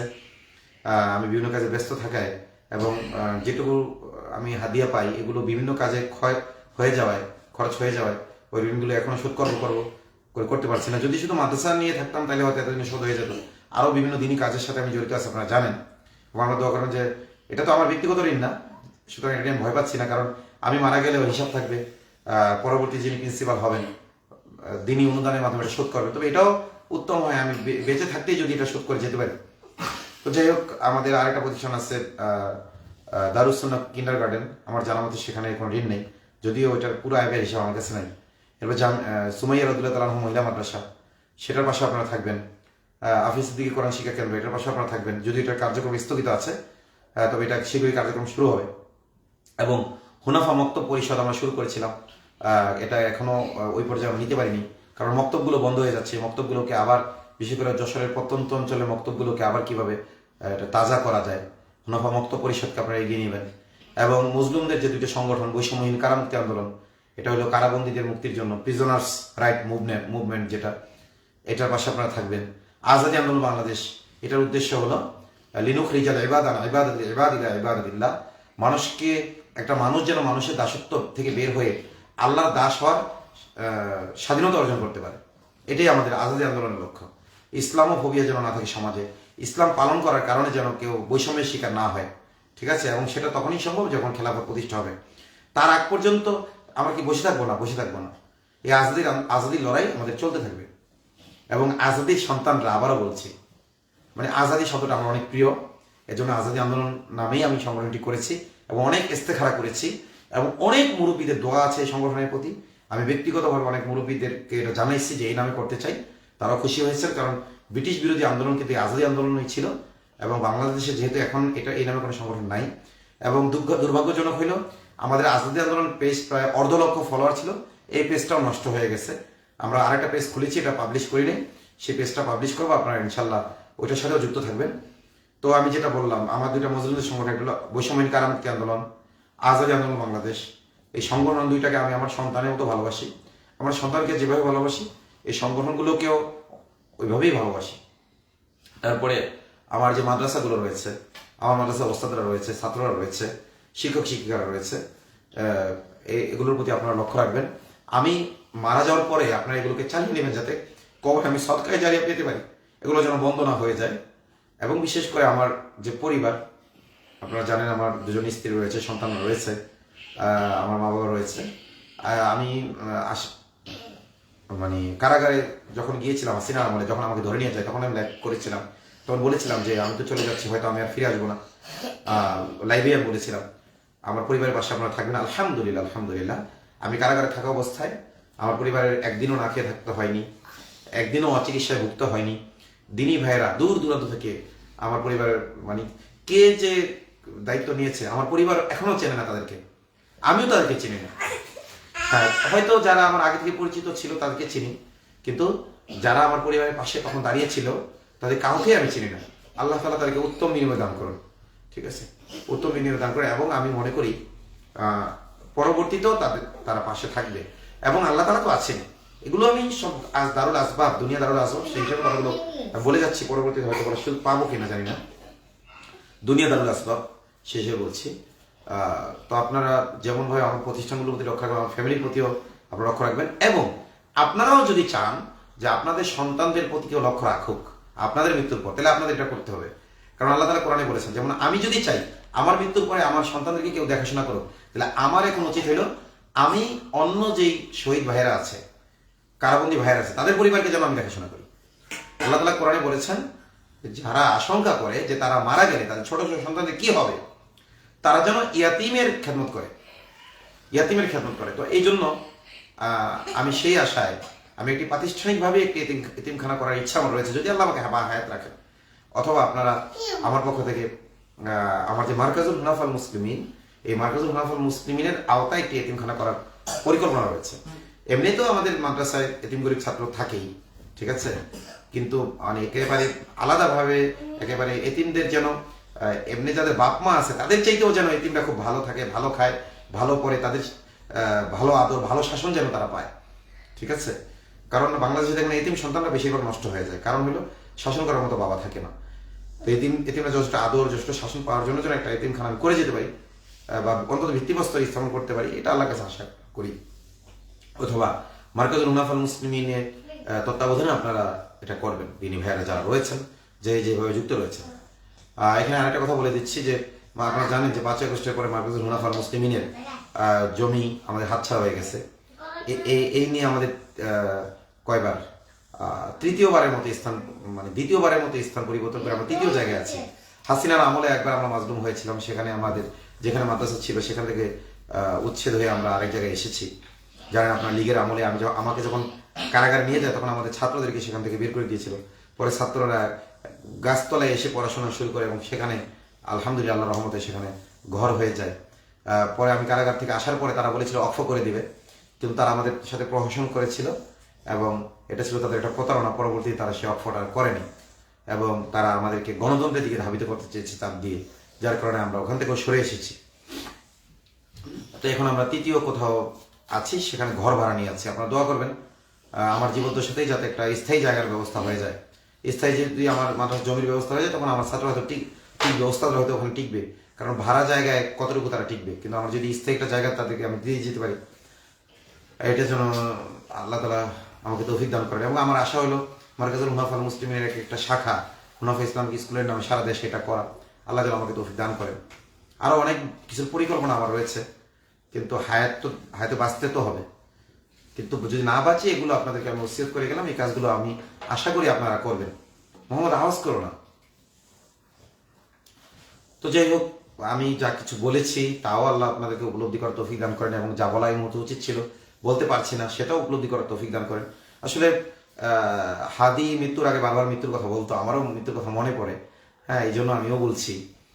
যদিও কিছুদিন আগে আমি এটা আরেক জায়গায় বলেছিলাম, আজকেও বলি যে কিছুদিন আগে যে আশামণি যে ঘটনা, আমাকে যখন প্রশাসনের একজন কর্মকর্তা গুলি করে হত্যা করার ইচ্ছা ব্যক্ত করলো এবং বিভিন্ন জায়গাতে হুমকি ধুমকি আসলো, তো আমি আসলে কয়জনের নামে জিডি করবো, কার নামে জিডি করবো, কার কাছে জিডি করবো, যাদের কাছে জিডি করবো এরা কতটুকু আমাদের আসলে নিরাপদ। এই যে হাদি জিডি করেছিল, কি লাভ হয়েছে এই জিডির?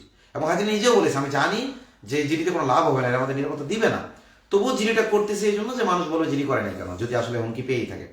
এই জন্য হাজির করেছে। আমার শায়েখ মুর্শিদ তিনি আমাকে বলেছেন তুমি আল্লাহর কাছে জিডি করো, তুমি আল্লাহ নামে একটা ছাগল কোরবানি করো।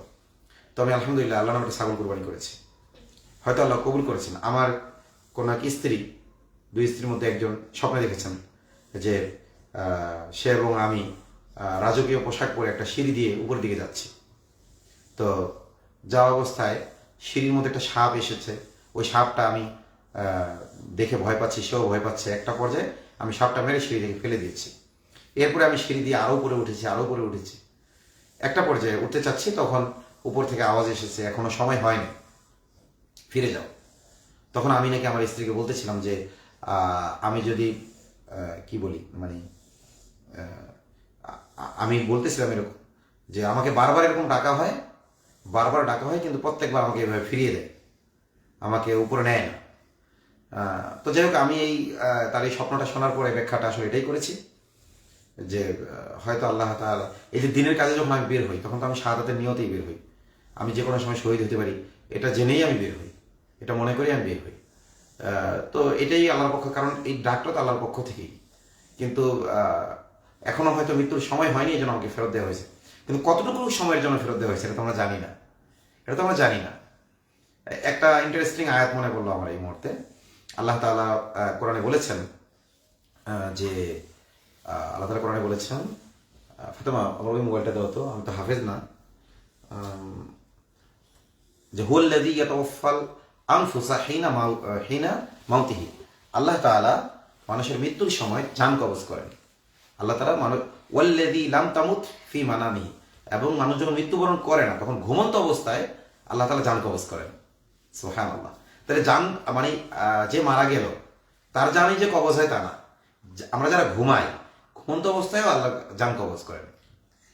তো আল্লাহ তাআলা যাদের যেই জানগুলোর ব্যাপারে মৃত্যুর সিদ্ধান্ত নিয়ে ফেলেন সেগুলোকে আটকে রাখেন, ওয়াইরসিলুল উখরা ইলা আজালিন মুসাম্মা, এবং অন্য প্রাণগুলোকে আল্লাহ নির্দিষ্ট সময়ের জন্য ছেড়ে দেন, সময় নির্ধারিত। ইযা জাআ আজালুহুম লা ইস্তাখিরুনা সাআতান ওয়া লা ইস্তাকদিমুন, যখন মৃত্যুর সময় আসবে এক মুহূর্ত আগেও মৃত্যু হবে না, এক মুহূর্ত পরেও মৃত্যু হবে না, জাস্ট টাইমে মৃত্যু হবে। ঠিক আছে? তো ইন্টারেস্টিং একটা হলো যে দেখেন আমাদের জান কিন্তু আল্লাহর কাছে যায়, প্রতি রাতে যখন আমরা ঘুমোচ্ছি আল্লাহ তাআলা কিন্তু আমাদের জানগুলোকে কবজ করতেছেন, এরপরে আবার ছেড়ে দিচ্ছেন নির্দিষ্ট সময় করে, ওই যে আমরা বললাম ঘুমন্ত অবস্থায় স্ট্রোক করে, আর আসলে তার জানকে আল্লাহ নিয়েছেন আর ফেরত দেননি। এই যে আমরা প্রতিদিন ঘুমোচ্ছি এবং প্রতিদিন আমাদের জীবনগুলোকে আল্লাহ ফেরত দিচ্ছেন, এই জন্য আমরা দোয়া করি আলহামদুলিল্লাহিল্লাযী আহিয়ানা বা'দামা আমাতানা। সকল প্রশংসা ওই আল্লাহ তাআলার জন্য যিনি মৃত্যু দেওয়ার পর আমাদেরকে আবার জীবন দান করলেন। আলহামদুলিল্লাহ আহিয়ানা, যিনি আমাকে জীবন দান করলেন, বা'দামা আমাতানা, মৃত্যু দেওয়ার পর। এই দোয়া আমরা করি। তো এখান থেকে বোঝা যায় যে ঘুমন্ত অবস্থায় আসলে আমরা মারা যাই। তো মৃত্যুর পরে কি হয়, মানে আমাদের আবার নতুন জীবন পাই। এই জন্যই হ্যাঁ, হয়তো এই মৃত্যুটার সাথে ওই মৃত্যুর পার্থক্য রয়েছে। এই মৃত্যুতে আবার আমরা জেগে উঠবো, এই জন্য আমাদের শ্বাস প্রশ্বাস জারি থাকে। কিন্তু চূড়ান্ত মৃত্যুতে আমরা জেগে উঠবো না দুনিয়াতে। হ্যাঁ, জেগে উঠবো যখন দুনিয়াতেই জেগে উঠবো যখন ইসরাফিল আলাইহিস সালাম দ্বিতীয়বার সিংহায় ফু দিবেন, তখন আমরা কিন্তু ওই ঘুম থেকেও জেগে উঠবো। তো আমরা আসলে গুলির ভয় করি কেন? আমরা যখন ঘুমোতে যাই ওই সময় আমাদের ভয় করা উচিত। কারণ আল্লাহ তাআলা দেখেন কত ভয়ঙ্কর একটি আয়াত। এটা একই দিকে ইন্টারেস্টিং যে একটা চমৎকার তথ্য আল্লাহ এখানে দিয়েছেন, আবার ভয়ঙ্কর আয়াত। এটা ভয়ঙ্কর আয়াত বলছি আমি, ঠিক আছে? এবং আপনারা এই আয়াতটা তাফসীর সব পড়বেন, আপনাদেরও ভয় লাগবে, আপনাদের ঘুমোতে ভয় লাগবে, এবং আল্লাহর নাম নেওয়া ছাড়া আপনারা ঘুমোতে পারবেন না। আপনারা বাইরে বের হওয়ার সময় ভয় পান কেন? আপনাদের তো ঘুমোতে যাওয়ার সময় ভয় পাওয়া উচিত, যে এই যে ঘুমোচ্ছি আমি কি জাগতে পারবো কিনা। আমি একটু আয়াতটা বাইর করি, আমি নাম্বারও বলে দিচ্ছি আয়াতের। এখন তো সহজ হয়ে গেছে, বাংলায় যদি আপনি কোরআন সার্চ দেন আয়াত পেয়ে যান, আরবিতে সার্চ দিলে পেয়ে যান, তারপরে কোরআন পড়েন না। এই কোরআন আল্লাহর কাছে নালিশ করবে, অকল রসুল, সেদিন রসুল মামলা দায়ের করবেন, ইয়া কওমি, ইয়া রব, হে আমার পালনকর্তা, ইন্না কওমি ইত্তাখাযু হাযাল কুরআনা মাহজুরা। আমার জাতি এই কোরআনকে পরিত্যাগ করেছে। কোরআন না পড়ার কারণে, কোরআন বোঝার চেষ্টা না করার কারণে, কোরআনের উপর আমলের চেষ্টা না করার কারণে, কোরআনের প্রচার প্রসার প্রতিষ্ঠার চেষ্টা না করার কারণে রাসূল সেদিন মামলা দায়ের করবেন। তো এই যে আমি আয়াতটি বের করি, সূরা জুমারের 42 নম্বর আয়াতে আল্লাহ বলতেছে, আল্লাহু ইয়াতাওয়াফাল আনফুসা হিনা মাউতিহা। আল্লাহ তাআলা মানুষের প্রাণ হরণ করেন তার মৃত্যুর সময়, ওয়াল্লাতী লাম তামুত ফি মানামিহা, আর যার মৃত্যুর সময় আসে নাই তারও জান কবজ করেন কখন? ঘুমের সময়। ঘুমের মুহূর্তে আল্লাহ তাআলা জান কবজ করেন। ফায়ুমসিকুল্লাতী কদা আলাইহাল মাউত, অতঃপর ঘুমন্ত অবস্থায় যার মৃত্যুর সিদ্ধান্ত আল্লাহ নিয়ে ফেলেন ওই প্রাণগুলোকে আটকে রাখেন। ওয়ায়ুরসিলুল উখরা ইলা আজালিন মুসাম্মা, এবং অন্য প্রাণগুলোকে আল্লাহ সুনির্দিষ্ট সময়ের জন্য ছেড়ে দেন। সময় আমার কমে যাচ্ছে, আমার হায়াত কমে যাচ্ছে, প্রতি মুহূর্তে আমি এমনিতেই মৃত্যুর দিকে এগোচ্ছি। আপনি রাজপথে যান অথবা ঘরে থাকেন, আপনি কিন্তু মৃত্যুর দিকে আগাচ্ছেন। প্রতি সেকেন্ডে, প্রতি মুহূর্তে, প্রতি মিনিটে, প্রতি ঘন্টায়, প্রতিদিনে আপনি কিন্তু প্রতি পলকে পলকে, তরফতা আইন কোরআনে বলা হয়েছে, প্রতি পলকে পলকে আপনি কিন্তু মৃত্যুর দিকে এগোচ্ছেন। এবং এটাকে করিব বলা হয়েছে, সুম্মা ইয়াতুবুনা মিন করিব। মৃত্যুকে আল করিব শব্দ দিয়ে বলেছেন না, করিব মানে নিকটবর্তী। মৃত্যুকে বলা হয়েছে করিব, মানে এটা সবচেয়ে নিকটবর্তী মনে করতে হবে। মৃত্যুকে বলা হয়েছে আল ইয়াকিন, মানে এটা এত চূড়ান্ত বিষয় যে ব্যাপারে কোনো নাস্তিক অধিমত করে না, ইয়াকিন বলা হয়েছে। তো আল্লাহ বলতেছেন যে ফায়ুমসিকুল্লাতী কদা আলাইহাল মাউত, যাকে আল্লাহ তাআলা মৃত্যুর সিদ্ধান্ত নিয়ে ফেলেছেন ওই প্রাণগুলোকে আটকে রাখেন, কবজা করেন। ওয়ায়ুরসিলুল উখরা ইলা আজালিন মুসাম্মা, অন্য প্রাণগুলোকে ছেড়ে দেন। তাহলে আমাদের ঘুমোতে যাওয়ার আগে ভয় পাওয়া দরকার, যে আমি ঘুমোতে যাচ্ছি, আমি সকালে উঠতে পারবো কিনা। রাজপথে যাওয়ার চাইতে ঘুমোতে যাওয়ার সময় ভয় পাওয়া দরকার, আর ওখানে যাওয়ার সময় ভয় পাওয়া দরকার নেই। ওখানে যাওয়ার ব্যাপারে আল্লাহ বলেছেন কাফেরদের মুখোমুখি, জালেম স্বৈরাচারী শাসকের মুখোমুখি হওয়ার ব্যাপারে আল্লাহ উৎসাহিত করেছেন। আফদলুল জিহাদি কালিমাতু হাক্কিন ইনদা সুলতানিন জাইর, সবচেয়ে বড় জিহাদ হইল জালিমের সামনে, স্বৈরাচারীর সামনে, তাগুতের সামনে হক কথা বলা। এগুলো সবচেয়ে বড় জিহাদ। কারণ এখানে ওই জিহাদে তো আমি মারতেও পারি, মরতেও পারি, কিন্তু এই জিহাদে বাস আমি বুঝতেছি যে এই কথা বললে আমাকে মেরে ফেলবে, এই কথা বললে হাদির মতো আমাকে গুলি করবে, আমার বুক ঝাঁঝরা করবে, অথবা আমাকে বিষ দিয়ে হত্যা করবে, অথবা অন্য কোনোভাবে হত্যা করবে, ইনজেকশন দিয়ে হত্যা করবে। কিন্তু উগ্র হিন্দুত্ববাদী আমাদের বিপক্ষে যাবে, ইসকন আমাদের বিপক্ষে যাবে, আওয়ামী লীগ আমাদের, এগুলো আমরা জানি। কিন্তু জানার পর আল্লাহ বলছেন কি, তারপর তোমাদের যেতে হবে, এই লড়াইটা করতে হবে। আইনামা তাকুনু ইউদরিকুমুল মাউত ওয়ালাউ কুনতুম ফি বুরুজিন মুশাইয়াদা, তোমরা যেখানেই থাকো না কেন মৃত্যু তোমাদের কাছে পৌঁছে যাবেই, যদিও সুদৃঢ় প্রাচীরের ভিতরে থাকো। সুদৃঢ় প্রাচীর যদি কেউ বানায় নেয় তার কাছে কি মৃত্যু যাবে না? তো মৃত্যুকে আল্লাহ ইয়াকিন বলেছেন, যে যেখানেই থাকুন সুনিশ্চিতভাবে মৃত্যু যাবে, এবং করিব বলেছেন মৃত্যু খুবই নিকটবর্তী। মরার জন্য তো কোনো বাহানা লাগে না ভাই। হাদি যেদিন গুলি খাইলো ওই দিন কি বাংলাদেশে কেউ অ্যাক্সিডেন্ট করে মারা যায় নাই?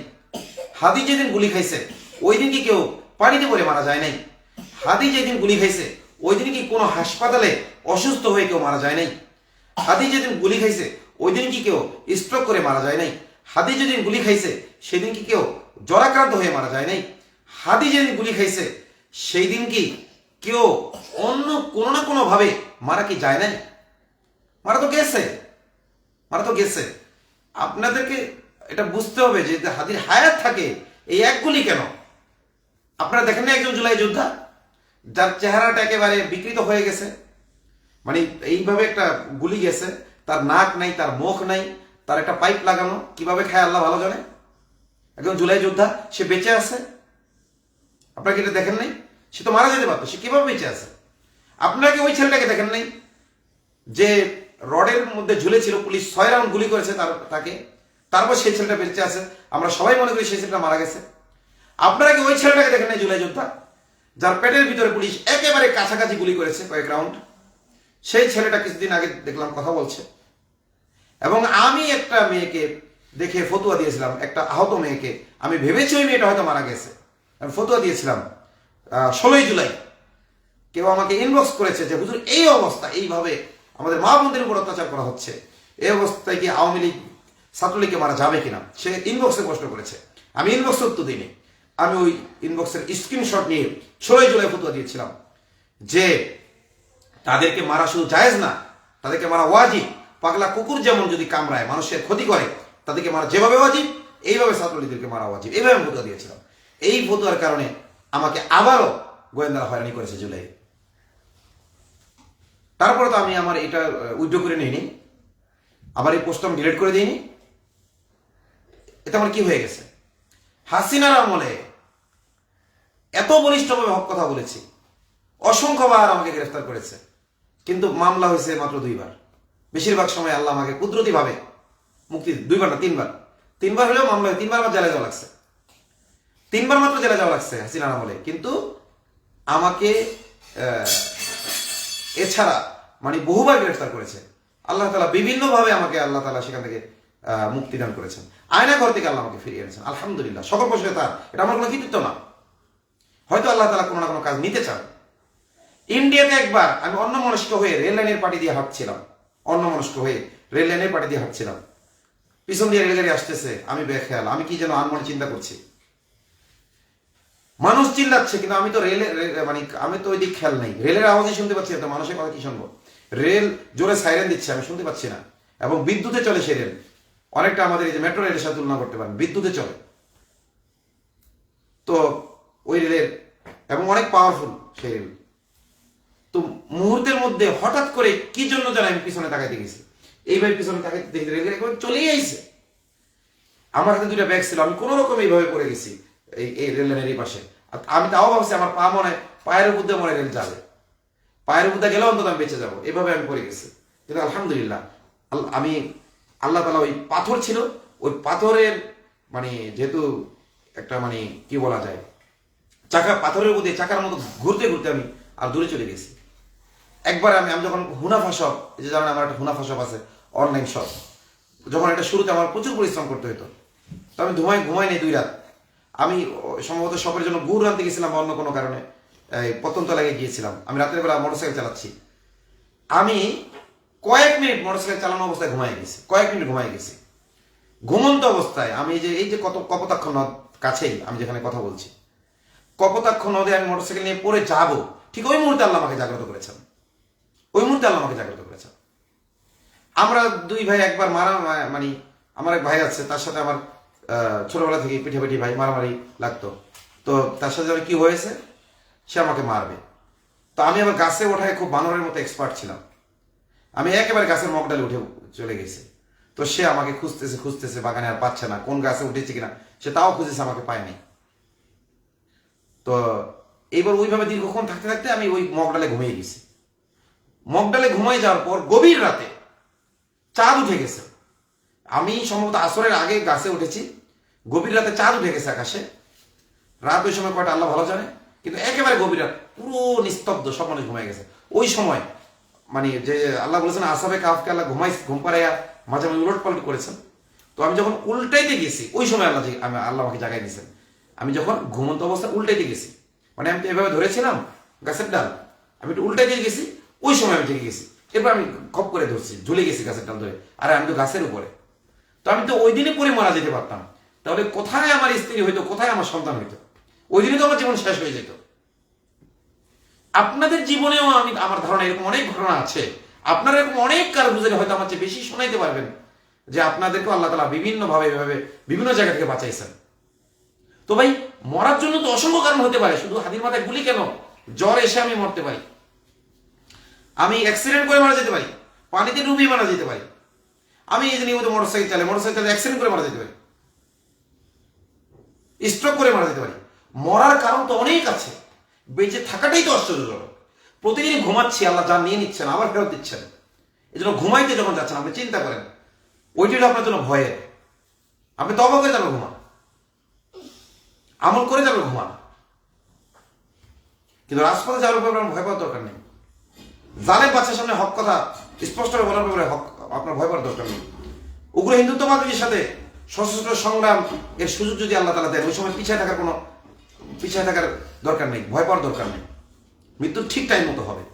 আবারও বলছি, আপনার সাহসিকতা আপনার হায়াতকে কমাবে না, কাপুরুষতা আপনার হায়াতকে বাড়াবে না।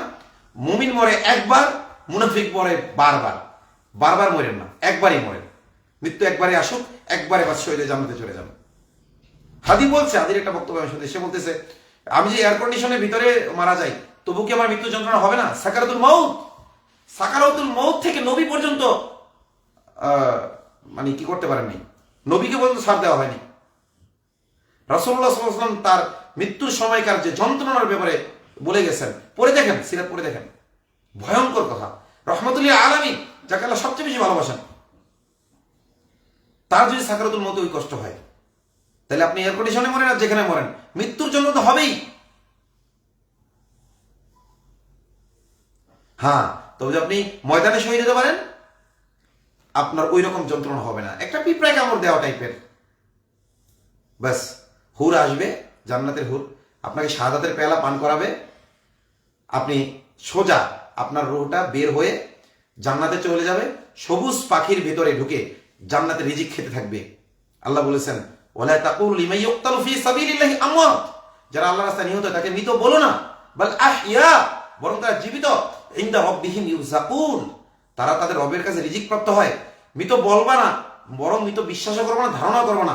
ওয়ালা তাহসাবান্না, খবরদার কিছুতেই ধারণাও করবা না, আল্লাযিনা কুতিলু ফি সাবিলিল্লাহি আমওয়াতা, যারা আমার রাস্তায় ন্যায়ের পথে যারা মারা যায়। ঈমান থাকতে হবে, ন্যায়ের পথে মারা গেলেই হবে না, এটাও বলে দিচ্ছি।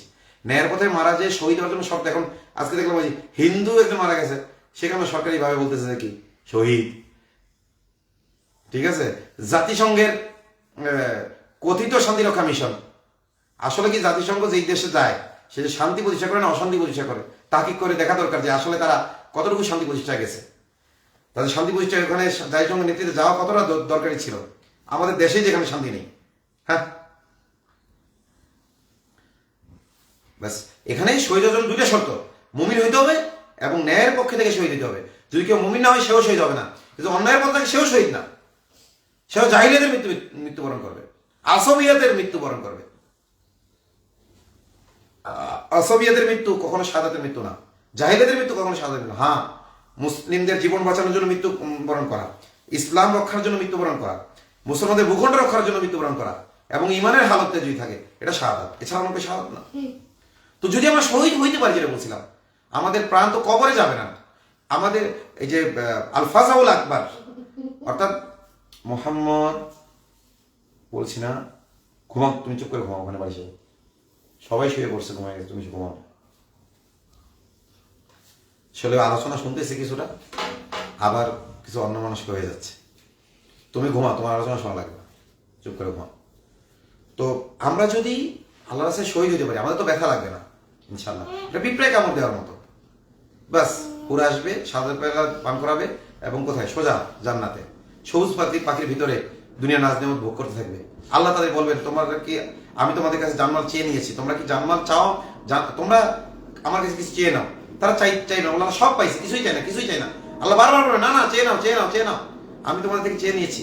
এভাবে যখন বারবার বারবার আল্লাহ বলতে থাকবেন, তখন একটা পর্যায়ে শহীদরা বলবে, আল্লাহ ওই যে শহীদ হওয়ার মুহূর্তে যে হুরের হাত থেকে শাহাদাতের পেয়ালা পান করেছি, ওইটা আরেকবার পান করতে চাই, আবার আমাদেরকে জীবিত করে দুনিয়ায় পাঠান।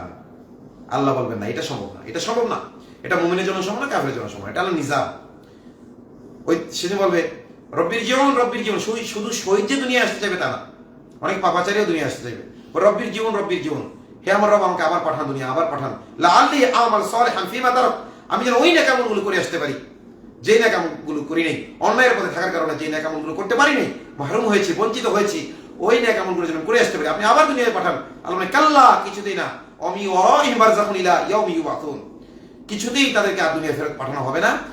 এই কারণ বারজাখ রয়েছে, কিয়ামত পর্যন্ত এই বারজাখ নামক পর্দা সরবে না।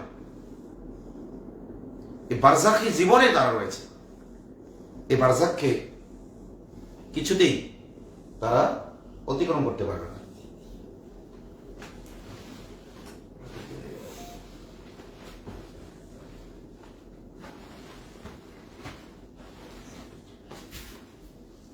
তো বারজাখকে কিছুতেই তারা অতিক্রম করতে পারে না, আল্লাহ বলে দিয়েছেন। তো শহীদ আসতে চাইবে কেন? আবার শাহাদাত বরণ করার জন্য। কারণ তারা দেখেছে জান্নাতের, দেখেন, তার মানে তারা দেখেছে এই শাহাদাতের মাধ্যমে এত মর্যাদা পেলাম, এই শাহাদাতের সুধার এত আপনার কি মানে টেস্ট, এই টেস্ট ভোগ করার জন্য আবার আসতে চাইবে তারা। আর রাসূল যেহেতু দুনিয়াতে মানে জীবদ্দশাতেই জান্নাত জাহান্নাম দেখেছেন, এই জন্য রাসূল দুনিয়াতেই কামনা করতেন এটা। লা ওয়াদিতু আন আগজু ফাউক্তাল, আমি কামনা করি, আমার নিজের জন্য আমি কামনা করি যে আমি আল্লাহর রাস্তায় যুদ্ধ করব, লড়াই করব, আমাকে হত্যা করা হবে। সুম্মা আহিয়া ফাআগজু ফাউক্তাল, এরপর আবার আমাকে আল্লাহ তাআলা জীবিত করবেন এবং আবার আমি আল্লাহর পথে লড়াই করব, আবার আমাকে হত্যা করা হবে। এবার বারবার আমি জীবিত হতে থাকবো, বারবার আমি মরতে থাকবো, বারবার আমি জীবিত হব, আল্লাহর রাস্তায় লড়াই করবো, আর বারবার মরবো, এটা আমি কামনা করি। সুবহানাল্লাহ। কারণ কি? রাসূল দেখেছেন যে শহীদদের কত মর্যাদা, দেখে এসেছেন শহীদদের কত মর্যাদা, সরাসরি জান্নাতে যাচ্ছে। সুবহানাল্লাহ ওয়া বিহামদিহি সুবহানাল্লাহ। তো কিসের ভয় আমরা করি, কিসের চিন্তা করি? আমি পরিবারের চিন্তা, আপনার আমার পরিবারকে আমি যা ভালোবাসি, আমার স্ত্রীকে, আমার সন্তানকে, আমার মা বাবাকে আমি যত ভালোবাসি, আল্লাহ তার চেয়ে বহু গুণে বেশি, কোটি গুণে বেশি ভালোবাসেন।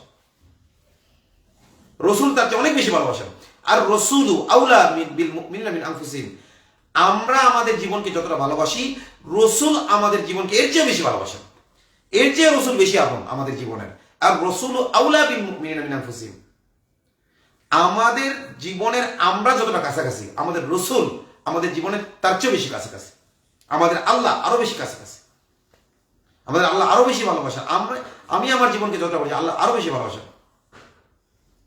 হ্যাঁ, এত ভালোবাসার পরেও যদি সেই ভালোবাসার মূল্যায়ন আমরা না করি, সেই ভালোবাসাকে ডিনাই করি, যদি তাগুতের সাথে সম্পর্ক করি, আল্লাহ বলেছে মাসালুল লাযিনা তাখাযু মিন দুনিহি আউলিয়া কামাসালিল আনকাবুত, যারা আল্লাহকে বাদ দিয়ে অন্যদের সাথে, ভারতের সাথে, রাশিয়ার সাথে, গণতন্ত্রীদের সাথে, সেকুলারদের সাথে, হ্যাঁ, বিভিন্ন খোদাদ্রোহীদের সাথে, আল্লাহ দ্রোহীদের সাথে যারা সম্পর্ক করলো, এটা হলো মাকড়সার জালের মতো।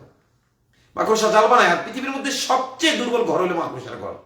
সামান্য বাতাসে ভেঙে যায়, সামান্য আঘাতে ভেঙে যায়, চূর্ণ বিচূর্ণ হয়ে যায় মাকড়সার ঘর। তো ঠিক তেমনি হয় তাগুতের সাথে সম্পর্ক ওইরকম। এই যে হাসিনা যে পালায় গেছে, হাসিনা পালায় যাওয়ার সময় কোন নেতাকে জানাই গেছে? বড় বড় এমপিরা জানতে পারে না, মিনিস্টার জানতে পারে, মন্ত্রীরা জানতে পারে নাই। এতে তো পরে না ক্যান্টনমেন্টের শেল্টার দিছে ভারতের ইন্দোনেশিয়া। হাসিনা তো নিজের জীবন চাচা আপন প্রাণ বাঁচা নিয়ে ভাগছে, তার কর্মীদের দিকে সে লোক রাখছে। রাসূলুল্লাহ সাল্লাল্লাহু আলাইহি ওয়াসাল্লাম হিজরত করেছেন, এটা নিয়ে নাকি এখন আওয়ামী লীগরা হাসিনা হিজরতের সাথে তুলনা করে। নাউযুবিল্লাহি মিন যালিক, নাউযুবিল্লাহি মিন যালিক। রাসূলুল্লাহ সাল্লাল্লাহু আলাইহি ওয়াসাল্লাম হিজরত করার আগে তার সকল মুমিন ভাইদেরকে, বোনদেরকে আগে হিজরত করাইছেন। হ্যাঁ, অনেকে নিজেরা যেতে চায় নাই বা তাদের পরিবার তাদেরকে মানে শিকলবদ্ধ, শৃঙ্খলাবদ্ধ করে রেখেছিল, সেটা ভিন্ন কথা। কিন্তু রাসূল প্রথমে সাহাবীদেরকে আবিসিনিয়ায় পাঠালেন, হাবশায় পাঠালেন, সেখান থেকে আবার মদিনায় পাঠালেন। সর্বশেষ রাসূল ছিলেন, আবু বকর ছিলেন, আর আলী রাদিয়াল্লাহু আনহু ছিলেন, আর সবাইকে পাঠিয়ে দিয়েছেন রাসূল সাল্লাল্লাহু আলাইহি ওয়াসাল্লাম। আগে রাসূল নিজের অনুসারীদেরকে নিরাপত্তা দিয়ে পাঠিয়েছেন। রাসূলুল্লাহ সাল্লাল্লাহু আলাইহি ওয়াসাল্লাম সবার আগে নিজের অনুসারীদেরকে নিরাপত্তা দিয়ে পাঠিয়েছেন, এরপরে রাসূল গেছেন। এর আগে রাসূল যান নাই। সর্বশেষ রাসূল আবু বকর গেছেন। আর আলী রাদিয়াল্লাহু আনহু যেহেতু প্রভাবশালী ব্যক্তির সন্তান ছিলেন, আবু তালেবের সন্তান ছিলেন, এবং রাসূল জানতেন যে আলীকে যদি রেখে যাই, এবং রেখে গিয়েছিলেন কাফেরদের আমানত ফিরিয়ে দেওয়ার জন্য, এই কারণে রাসূলুল্লাহ সাল্লাল্লাহু আলাইহি ওয়াসাল্লাম আলীকে রেখে গিয়েছিলেন শুধু, এবং জানতেন যে তার নিরাপত্তা আছে, তার নিরাপত্তার জন্য এখানে লোক আছে, আলীকে তারা হত্যা করতে সাহস পাবে না। নতুবা রাসূল সবাইকে আগে বাঁচাইছেন, এরপরে নিজে বাঁচেন গেছেন, এবং হিজরতের বারবার ফজিলত বলেছেন, যাও যাও এই দেশ থেকে চলে যাও, এখানে জুলুম নির্যাতন, এখানে আমরা টিকতে পারবো না, যাও আমরা অন্য কোনো ভূমিতে যাই। হিজরতের ফজিলত বলেছেন, ইন্নাল্লাযীনা আমানু ওয়া হাজারু ওয়া জাহাদু, ইন্নাল্লাযীনা আমানু ওয়া হাজারু ওয়া জাহাদু, বারবার এই যে মুহাজির এবং আনসার যে মুসলমানদের দুইটা ফজিলতপূর্ণ নাম হয়েছে, এই নামগুলো কেন হয়েছে? হিজরতের বরকতে হয়েছে, নাহলে মুহাজির আনসার নাম হইতো না। কিন্তু হাসিনা কি করেছে? হাসিনা যেহেতু সে তাগুত, সে এই কারণে সে নিজে ভেঙে গেছে, সে তার অনুসারীদের কথা চিন্তা করে নাই। আমি আয়নাঘর থেকে যখন আসলাম, কিছু প্রবাসী ভাই, তখন আমার একজন স্ত্রী এবং আমার কয়জন, আমার সন্তানের সংখ্যা ওই সময় 4 জন, 3 জন আমি রেখে গেছিলাম, একজন আমি আসার পর হয়েছে। তখন আস্তে আস্তে আবার কড়াকড়ি অবস্থা হচ্ছে, ধরপাকড় হচ্ছে আমি কারাগারতে আসার পর। তখন ওই ভাইয়ের আমাকে বলতে, হুজুর আপনি কানাডায় চলে আসেন, আমরা সবাই মিলে অর্থায়ন করে আপনার কানাডায় নিয়ে আসবো। আমি যাই না, বলছি আমি একা কানাডায় চলে গেলাম না। আমাদের আরো কতদিনই ভাই আছে যারা আমাদের মাধ্যমে দিনদার হয়েছে, তাদের নিয়ে যেতে পারবেন। আরো বিভিন্ন কথাবার্তা আমরা বলেছি। আর ওটা তো দারুণ, হয়তো হাফসার মতো যে আমরা হয়তো নিরাপদে থাকতে পারবো, দিনের কাজ কতটুকু ওখানে যাই বা করতে পারবো। হ্যাঁ, দারুল ইসলাম আফগানিস্তান যদি আমাদের যাওয়ার সুযোগ করে দেয়, হ্যাঁ, এই যে যারা বলে যে আমরা মৌলবাদী, আফগানিস্তান লোক, হ্যাঁ আমি বলছি আমি মৌলবাদী মনে করো, আমাদের ঠিক আছে মৌলবাদী দেশে পাঠাই দাও, কথায় কথায় বলো যে আফগানিস্তান চলে যাও, পাকিস্তান চলে যাও, আরে পাকিস্তান তো কুফরি রাষ্ট্র, পাকিস্তান যেতে চায় না, আফগানিস্তান পাঠাই দাও, এই যে আমার বউ বললাম যে আমার পাঠাই দাও, আমার ধন সম্পদ সব রেখে যাবো। এক সাহাবী ছিলেন যিনি মক্কায় এসে অনেক ধন সম্পদ উপার্জন করেছেন, তিনি যখন মদিনায় চলে যাচ্ছেন, মদিনায় যাওয়ার সময় কাফেররা তাকে বললো, তুমি তো খালি হাতে এসেছিলে, মক্কায় এসে অনেক ধন সম্পদ কামাইছো, তুমি যেতে হলে এগুলো রেখে যেতে হবে, এই সন্দেহ করে এত সম্পদ টাকা পয়সা নিয়ে যেতে পারবে না। তখন তিনি সব ফেলে দিয়ে তিনি তার ঈমান নিয়ে চলে গেছেন। আমাদের কাছে আমাদের ঈমানের মূল্য আছে, হে তাগুতের দল, আমার জায়গা সম্পত্তি সব তোদের দিয়ে যাবো। কথায় কথায় বলিস আফগানিস্তান যান, পাকিস্তান যান, পাকিস্তান তো সেই হানাদার বাহিনীর কাছে পাঠিয়েছে, কেন হানাদার বাহিনীর কাছে যাবো? হ্যাঁ পাঠাই দে, আফগানিস্তান পাঠাই দে। আমরা মাদ্রাসায় পড়েছি বলে আমরা কাজ করে খেতে জানি না তা না, আমরা রিক্সা চালাতে জানি, কঠোর পরিশ্রম করতে জানি আলহামদুলিল্লাহ। ইন্ডিয়া যখন ছিলাম, কেরালায়, হায়দ্রাবাদে, আমি অনেক পরিশ্রমের কাজ করেছি আলহামদুলিল্লাহ। এমন এমন টাওয়ার, বড় বড় টাওয়ারে উঠে কাজ করা, ওই মালাউনরা সাহস পায় না, ওগুলো সব মুসলমানরা করে, কারণ তারা তো ভয় পায়, ভীতু জাতি। মুসলিমরা বড় বড় টাওয়ারে ওঠে সাহস পায়, আর টাওয়ারে যে উঠতে বেশি টাকা দিত, এই জন্য আমি টাওয়ারে উঠতাম, 20 তলা 30 তলার টাওয়ারে উঠে কাজ করতাম আলহামদুলিল্লাহ, করেছি। আফগানিস্তানে গিয়ে কাজ করতে করতে যদি হাতের চামড়া ছিলে যায়, পায়ের ফসকা পড়ে যায়, সমস্যা নেই, পাঠাই দে না, সব রেখে সব দিয়ে যাবো তোদের। কথা কথা খালি মুখে বলো কেন যে আফগানিস্তান যাও, পাকিস্তান যাও, পাঠাই দাও তোমরা, তোরা যে মন থেকে কথা বলিস পাঠাই দাও, কেন আমাদের আটকে রেখে জুলুম করতেছ? মুসা আলাইহিস সালাম বলেছিল ফেরাউনকে, হে ফেরাউন তুমি ঈমান আনো, যখন ঈমান আনে নাই তখন মুসা বলেছিল আরসিল মা'ানা বানি ইসরাঈল, বানি ইসরাঈলকে আমার সাথে দিয়ে দাও, এদেরকে নিয়ে আমি আলাদা হয়ে যাই, তোমরা তোমাদের মধ্যে কুফরি করো, আলাদা হয়ে যায়। আমি তোমাদের কাছকে বলতেছি, হে তাগুতের দল, হে তাগুতের দল, আজকে তোমরা একটা ভোট দাও, কারা শরিয়া আইন চায় আর কারা শরিয়া আইন চায় না। বাংলাদেশ থেকে ভাগ করবো আমরা, যারা শরিয়া আইন চায় তারা আমরা এক পাশে যাবো, যারা শরিয়া আইন চায় না তারা আমরা আরেক পাশে যাবো, দেখবো যে কারো বেশি শান্তি থাকে। তোমরা শরিয়াকে বরাবর মনে করো, তাগুতের গোষ্ঠী, পশ্চিমাদের 5টা গোলাম, ভারতের 5টা গোলাম, ইহুদি খ্রিস্টানদের 5টা কুকুর, তোমরা শরিয়াকে বরাবর মনে করো। তোমাদের যদি হিম্মত থাকে তোমরা একটা ভোট দাও যে কারা শরিয়া আইন চায় আর কারা শরিয়া আইন চায় না, এই ভোট দাও। যারা শরিয়া আইন চায় তারা আমরা বাংলাদেশের এক পাশে যাব, আর যারা শরিয়া আইন চায় না তারা আরেক পাশে যাবে। তোদেরকে সম্পদ বেশি দিয়ে দেবো, তুলনামূলক যা ধনসম্পদ তোদের বেশি দিয়ে দেবো। তারপরে দেখবি যে আমরা আল্লাহ তাআলা আমাদের কিভাবে উন্নতি দান করে। কারণ আল্লাহ তাআলা বলেছেন, কোন জনপদের অধিবাসীরা যদি ঈমান এবং তাকওয়া অবলম্বন করে, লা ফাতাহনা আলাইহিম বারাকাতিন মিনাস সামাই ওয়াল আরদ, যে যদি তারা কোনো জনপদে অধিবাসীরা, আর অধিবাসী বলতে তৃণমূল আনলে হবে না, শাসক বর্গ হলো মূল। কারণ আপনারা সুআলা দিন মুলুকিহিম ইয়াউমানাদুকুল্লাহ উনাসিবি ইমামিহিম, বাংলাদেশকে যারা নেতৃত্ব দিচ্ছে তারা যদি মুমিন হয় তাহলে জাতিগতভাবে বাংলাদেশ মুমিন, তারা যদি মুনাফিক হয় জাতিগতভাবে বাংলাদেশ মুনাফিক, তারা যদি কাফের হয় তাহলে জাতিগতভাবে বাংলাদেশ কাফের। এই জন্য আমরা ব্যক্তিগতভাবে যার যার পরে যতই ইমানদার হই না কেন, জাতিগতভাবে এই বাংলাদেশ হয় একটা কাফের জাতি না একটা মুনাফিক জাতি। মুমিন জাতি হওয়ার কোনো সুযোগ নেই, কারণ নেতৃত্বে যারা আছে তাদের অবস্থা এটাই, হয় নেতৃত্বে যারা আছে তাদের একদল কাফের আর একদল মুনাফিক। ইনশাআল্লাহ মুমিনদের নেতৃত্বে একদিন দান করবেন, যেভাবে বনী ইসরায়েলকে আল্লাহ তাআলা দান করেছিলেন সেভাবে ইনশাআল্লাহ দান করবেন। এই জন্য বলছি যে তোমাদের যদি সৎসাহস থাকে তাহলে দাও না, একটা ভোট দাও, গণভোট দাও। তোমরা হ্যাঁ জুলাই সনদের পক্ষে বিপক্ষে হ্যাঁ ভোট না ভোট দাও, তোমাদের যদি তোমরা ওই যে তোমরা ওই ধর্ম পালনের স্বাধীনতা তোমরা প্রকৃত বিশ্বাস হয়েই থাকো, যদি হয়েই থাকো তাহলে তোমরা কি করো, একটা ভোট দাও যে কে শরিয়া আইন মানতে চাও আর কে শরিয়া আইন মানতে চাও না, এটা ভোট দাও। আমরা যারা শরিয়া আইন মানতে চাই আমরা আলাদা হয়ে যাবো, তোমাদের ব্যাপারে বলে দেবো স্পষ্টভাবে, যেটা ইব্রাহিম আলাইহিস সালাম বলেছিলেন, ইন্না বুরাআউ মিনকুম, হে সকল লোকেরা তোমরা যেহেতু শরিয়া আইন চাও না তোমাদের সাথে আমাদের কোনো সম্পর্ক নাই, কাফারনা বিকুম, তোমাদেরকে আমরা কাফির হিসাবে ঘোষণা করলাম, ও বাদা বাইনানা ওয়া বাইনাকুমুল আদাওয়াতু ওয়াল বাগদা, তোমাদের সাথে আমাদের শত্রুতার বিরুদ্ধে চিরকালের জন্য, হাত্তা তুমিনু বিল্লাহি ওয়াহদা, যতক্ষণ না এক আল্লাহর সামনে আত্মসমর্পণ করো। এই তোমাদের প্রতি ঘৃণা প্রকাশ করে, তোমাদের প্রতি বিদ্বেষ প্রকাশ করে, তোমাদের সাথে সম্পর্ক ছিন্ন করে আলাদা হয়ে যাও, যেতে চাই, তোমরা পারলে একটা ভোট দাও দেখি, একটা ভোট দাও যে কারা শরিয়া চাও আর কারা চাও না, বাংলাদেশ দুটো ভাগ করবো। তোমরা তো ভারতকে একবার দিতে চাচ্ছ, দালালি করে ভারতকে একবার দিতে চাচ্ছ। ভারত তো এই দেশের মালিক না, মুসলমানরা এই দেশের মালিক, তা আমরা আমাদের মালিকানা নিয়ে এক পাশে চলে যাবো। হিম্মত থাকলে দাও, ভোট দাও, দেখবো যে তোমরা সেকুলার আইনে, তোমাদের সেকুলার যারা আছো তোমরা বেশি শান্তিতে থাকো নাকি আমরা শরিয়া আইনে যারা আছি তার শান্তি থাকি। আমার বিশ্বাস তোমাদের মধ্যে ওই যদি তোমরা এটা দাও, তোমাদের মধ্যে থাকা অমুসলিমরা পর্যন্ত শরিয়া রাষ্ট্রে চলে যাবে, শান্তি বাতা দেখে, আসমান জমিনের বরকত দেখে। আল্লাহ ওয়াদা করেছেন, আল্লাহ লাহুল খালকু ওয়াল আমর, সৃষ্টি যার বিধান চলবে তার। তো আল্লাহ জানেন যে যদি আমি এই অবস্থায় এদেরকে বরকত দেই তাহলে তো এরা শরীরের দিকে আসবে না। দুনিয়ায় যে বিভিন্ন ছোট ছোট আযাব গজবগুলো আমাদেরকে দিচ্ছেন, এই যে আমাদের পারস্পরিক যে কুন্দল, এগুলো তো আল্লাহর পক্ষ থেকে ছোট শাস্তি, বড় শাস্তি দেওয়ার পরে সব করছেন। আল্লাহ বলেছেন মানুষ কি আশঙ্কা মুক্ত হয়ে গেল যে আসমানি গজবে তাদেরকে আল্লাহ ধ্বংস করতে পারেন? মানুষকে আশঙ্কা মুক্ত হয়ে গেল জমিনের গজবে আল্লাহ মানুষকে ধ্বংস করতে পারেন? মানুষ কি আশঙ্কা মুক্ত হয়ে গেল যে মানুষ যখন দুপুরবেলা কিছু সময় বিশ্রামের জন্য ঘুমায় ওই সময় তাদেরকে ধ্বংস করে দিতে পারেন? যখন তারা খেলাধুলায় লিপ্ত, তারা বিভিন্ন কাজকর্মে লিপ্ত, ওই সময় ধ্বংস করতে পারেন?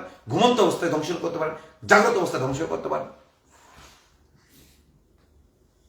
আজকে এই দেশে রাখাল আল্লাহকে গালি দেয়, এটা নিয়ে কোনো কথা নাই। কোন বাউল নামের ফাউল কি বললো আল্লাহকে নিয়ে এবং তাকে কেন গ্রেফতার করলো, এটা নিয়ে খুব কথা। আজকে বাউলদের পক্ষে যত মানুষ কথা বলছে, ওসমান হাদির মতো কেউ দেশপ্রেমিকের পক্ষে তো এত মানুষ কথা বলেনি, ততটা জোরালোভাবে কথা বলেনি। কেন বলেনি? এই যে মব মারানি উপদেশটা মাহফুজ এতদিন ছিল, এখন সে নিজেই মব হয়ে গেছে। এখন বলে যে লাশের বদলে নাশ নিতে হবে, একথা আমরা আগেই বলে আসতেছি। আল্লাহ কোরআনে বলেছে ওয়ালাকুম ফিল কিসাসি হায়াত, লাশের বদলে লাশ নিলেই তোমরা জীবিত থাকতে পারবা। একতরফা যদি হত্যা করতে থাকে তাহলে সাহসটা বেড়ে যাবে, সন্ত্রাসীদের সন্ত্রাস বেড়ে যাবে, জালেমদের জুলুম বেড়ে যাবে, হত্যা ধর্ষণ গুম খুন বেড়ে যাবে। কিন্তু ওয়ালাকুম ফিল কিসাসি হায়াত, তোমাদেরকে যতটুকু আঘাত করবে ততটুকু আঘাত যদি তোমরা না করো তাহলে তোমরা বাঁচতে পারবা। আল্লাহ বলেছে কোরআনে ওয়ালাকুম ফিল কিসাসি হায়াত, আল আইনা বিল আইন, তোমাদের চোখ উড়ে নিলে তার চোখ উড়ে নিতে হবে। ওয়াল উযুনা বিল উযুন, তোমাদের কান যদি কেটে নেয় তাদের কান কেটে নিতে হবে। ওয়াস সিন্না বিস সিন, তোমাদের দাঁত ভেঙে দিলে তার দাঁত ভেঙে দিতে হবে। ওয়াল ইয়াদা বিল ইয়াদ, তোমাদের হাত ভেঙে দিলে তাদের হাত ভেঙে দিতে হবে। ওয়াল জুরহাতু কিসাস, প্রত্যেকটা আঘাতের সম পরিমাণে আঘাত তাদেরকে করতে হবে। এগুলো কিসাস, আর এর মধ্যে রয়েছে জীবন। আল্লাহ বলেছেন ফাতাদু আলাইহিম বিমিসলি মা আতাদা আলাইকুম, তারা যতটুকু সীমা লঙ্ঘন করেছে অনুরূপ সীমা লঙ্ঘন তোমরা তাদের উপর করো। আল্লাহ তাআলা এখানে সীমা লঙ্ঘন করতে বলেছেন, এতেদা মানে সীমা লঙ্ঘন করা, সীমা অতিক্রম করা। আল্লাহ বলেছেন ফাতাদু আলাইহিম বিমিসলি মা আতাদা আলাইকুম, এই যে হাদিরও ভুল আছে, হাদি বলেছে আমরা তাদের সাথে ইনসাফ করবো, শত্রুর সাথে ইনসাফ করবো না। এরকম শত্রুর সাথে, আওয়ামী লীগের সমস্ত শত্রুর সাথে আল্লাহ ইনসাফ করতে বলেন নাই। এখানে ওই যে কি মাহফুজ আলম এখন বলতেছে যে আমরা জাস্টিসের মাধ্যমে তাদেরকে একটা একেবারে পরিচ্ছন্নভাবে আন্তর্জাতিক মান নিয়ে তারা বিচার করবে না, এটা করলে হবে না। আল্লাহ বলেছেন ফাতাদু আলাইহিম বিমিসলি মা তাদা আলাইকুম, তারা যতটুকু সীমা লঙ্ঘন করেছে অনুরূপ সীমা লঙ্ঘনের অনুমতি তোমাদের দেওয়া হইল, অনুমতি দিয়েছেন আল্লাহ, যদিও ফরজ করেন নাই, কিন্তু কোন ক্ষেত্রে এই সীমা লঙ্ঘন করতে পারে, কোন ক্ষেত্রে করতে হবে না, এটা কোরআন হাদিসের চোখ দিয়ে দেখতে হবে। যেহেতু আল্লাহ বলেছেন আল্লাহর কথা দিয়ে বুঝতে হবে, রাসূলের কথা দিয়ে বুঝতে হবে। আজকে আওয়ামী লীগ যে সীমা লঙ্ঘন করেছিল এই জাতির উপরে, অনুরূপ সীমা লঙ্ঘন ওই পরিমাণে দরকার ছিল না, ওই ক্যাটাগরির কিছু সীমা লঙ্ঘন যদি করা হইতো এটা শিক্ষা হয়ে যেত। আজকে জামাতের নেতা তাদেরকে ক্ষমতা আসার আগে মাফ করে দেয়, বিএনপির নেতা বলে যে তাদেরকে এসে মাফ করে দেব, তাদের ভোট পাওয়ার জন্য, তাদের সম্পদ থেকে কিছু কুকুরের মতো খাওয়ার জন্য বিভিন্ন দলের নেতারা আজকে আওয়ামী লীগের ব্যবসায়ীরা পাহারা দেয়। উচিত ছিল কোনো পাহারাদারি চলবে না, একেবারে যারা প্রান্তিক জনগণ, সাধারণ জনগণ, এই যে যারা পলাতক আছে আওয়ামী লীগ, এদের সম্পদ সব এরা লুটি নিয়ে ভাগ করে নেবে নিজের মধ্যে, যারা সর্বহারা আছে তাদের মধ্যে ভাগ করে নেবে। আজকে এক নেতা চলে গেছে তো আরেক দলের নেতা তার সম্পদ রক্ষা করতেছে এবং এখান থেকে পার্সেন্টেজ নিজে খাচ্ছে, এই পার্সেন্টেজ বিদেশে বাড়াচ্ছে, আর সেই বিদেশ থেকে সেই টাকা আবার বাংলাদেশে আসতেছে, সেই টাকা দিয়ে বুলেট কেনা হচ্ছে। আজকে 40 কোটি টাকা পাওয়া যাচ্ছে ওই খুনির অ্যাকাউন্টে।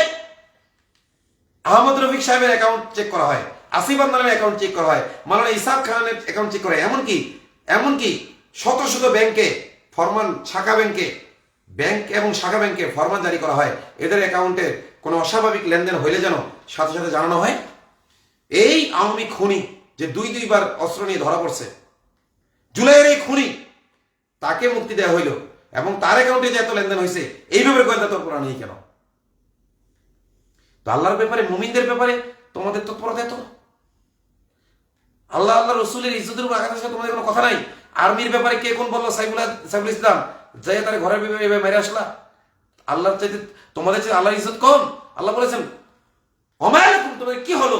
লা তারজুনা ইল্লাহি ওয়াকারা, তোমরা আল্লাহর শ্রেষ্ঠত্ব কামনা করো না, তোমরা নিজেদের শ্রেষ্ঠত্ব কামনা করো, নিজের বাহিনীর শ্রেষ্ঠত্ব কামনা করো, নিজেদের আসমিয়াত জাতীয়তাবাদের শ্রেষ্ঠত্ব কামনা করো, সেকুলারিজমের শ্রেষ্ঠত্ব কামনা করো, গণতন্ত্রের শ্রেষ্ঠত্ব কামনা করো, তোমরা আল্লাহর শ্রেষ্ঠত্ব কামনা করো না। ওমা আলাইকুম, তোমাদের কি হলো? লা তারজুনা ইল্লাহি ওয়াকারা। আজকে যদি এই কথিত জাতীয়তাবাদের এই পতাকা যদি কেউ পাড়ায়, তোমরা ঠিকই তার বিরুদ্ধে রাষ্ট্রধর্ম মামলা দিবা। আর ইসলামকে তোমরা রাষ্ট্রধর্ম বানাইছো, তাহলে আল্লাহ রসুলকে মনে করলে তখন রাষ্ট্রধর্ম মামলা হয় কেন তার নামে? এই বৈষম্যের কারণেই এই দেশে গজব আসতেছে। এই যে এই দেশের দেশবাসীর মধ্যে পারস্পরিক মিল নেই, পারস্পরিক ঐক্য নেই, এটার কারণে এটা যে সবাই যেহেতু সম্মিলিত হয়ে আল্লাহর ব্যাপারে ঐক্যবদ্ধ হচ্ছে। আল্লাহর ব্যাপারে ঐক্যবদ্ধ হয়ে দেখেন কিভাবে আল্লাহ তাআলা আসমান এবং জমিনের বরকত দেয়। রাসূল মক্কাবাসীকে বলেছিলেন কুলু লা ইলাহা ইল্লাল্লাহ তুফলিহু, তোমরা বলো লা ইলাহা ইল্লাল্লাহ, তোমাদেরকে আল্লাহ বিজয় দান করবে সমগ্র জাতির উপরে। মক্কাবাসীর নেতারা এটা মানে নাই, মদিনাবাসীর নেতারা মেনে নিয়েছে, আল্লাহ মদিনাবাসীর হাতে মক্কার বিজয় দান করেছে। সুবহানাল্লাহি ওয়া বিহামদিহি সুবহানাল্লাহিল আযীম। সেই ওয়াদা তো আমাদের সাথেও রয়েছে। মদিনার চেয়ে বাংলা জনগণ কম? মদিনায় ওই সময় যা ছিল ওই সময়কার তুলনায়, সে তুলনায় বাংলাদেশে অনেক কিছু আছে। এবং মদিনা যখন ছিল তখন কোনো মুসলিম ভূখণ্ড ছিল না, কোনো মুসলিম রাষ্ট্র ছিল না, বাইরে কোনো সাহায্য আসার সম্ভাবনা ছিল না। এখন তো সম্ভাবনা অনেক দিক আছে। আল্লাহ আমাদের বোঝার তৌফিক দান করে, হেফাজত করে। তো আমি আবারও বলছি, কাপুরুষতা আপনার হায়াত বাড়াবে না, সাহসিকতা আপনার হায়াত কমাবে না, তবে সতর্ক থাকতে হবে, সুন্নাহ সম্মত পন্থায় চলতে হবে। সতর্কতা সুন্নাহ, সেই হিসাবে যতটুকু থাকা যায়, এজন্য বিচলিত হওয়ার কোনো প্রয়োজন নেই। নাসরুম মিনাল্লাহি ওয়া ফাতহুন করিব ওয়া বাশশিরিল মুমিনিন। ইনকিলাব জিন্দাবাদ। আসসালামু আলাইকুম ওয়া রাহমাতুল্লাহি ওয়া বারাকাতুহু।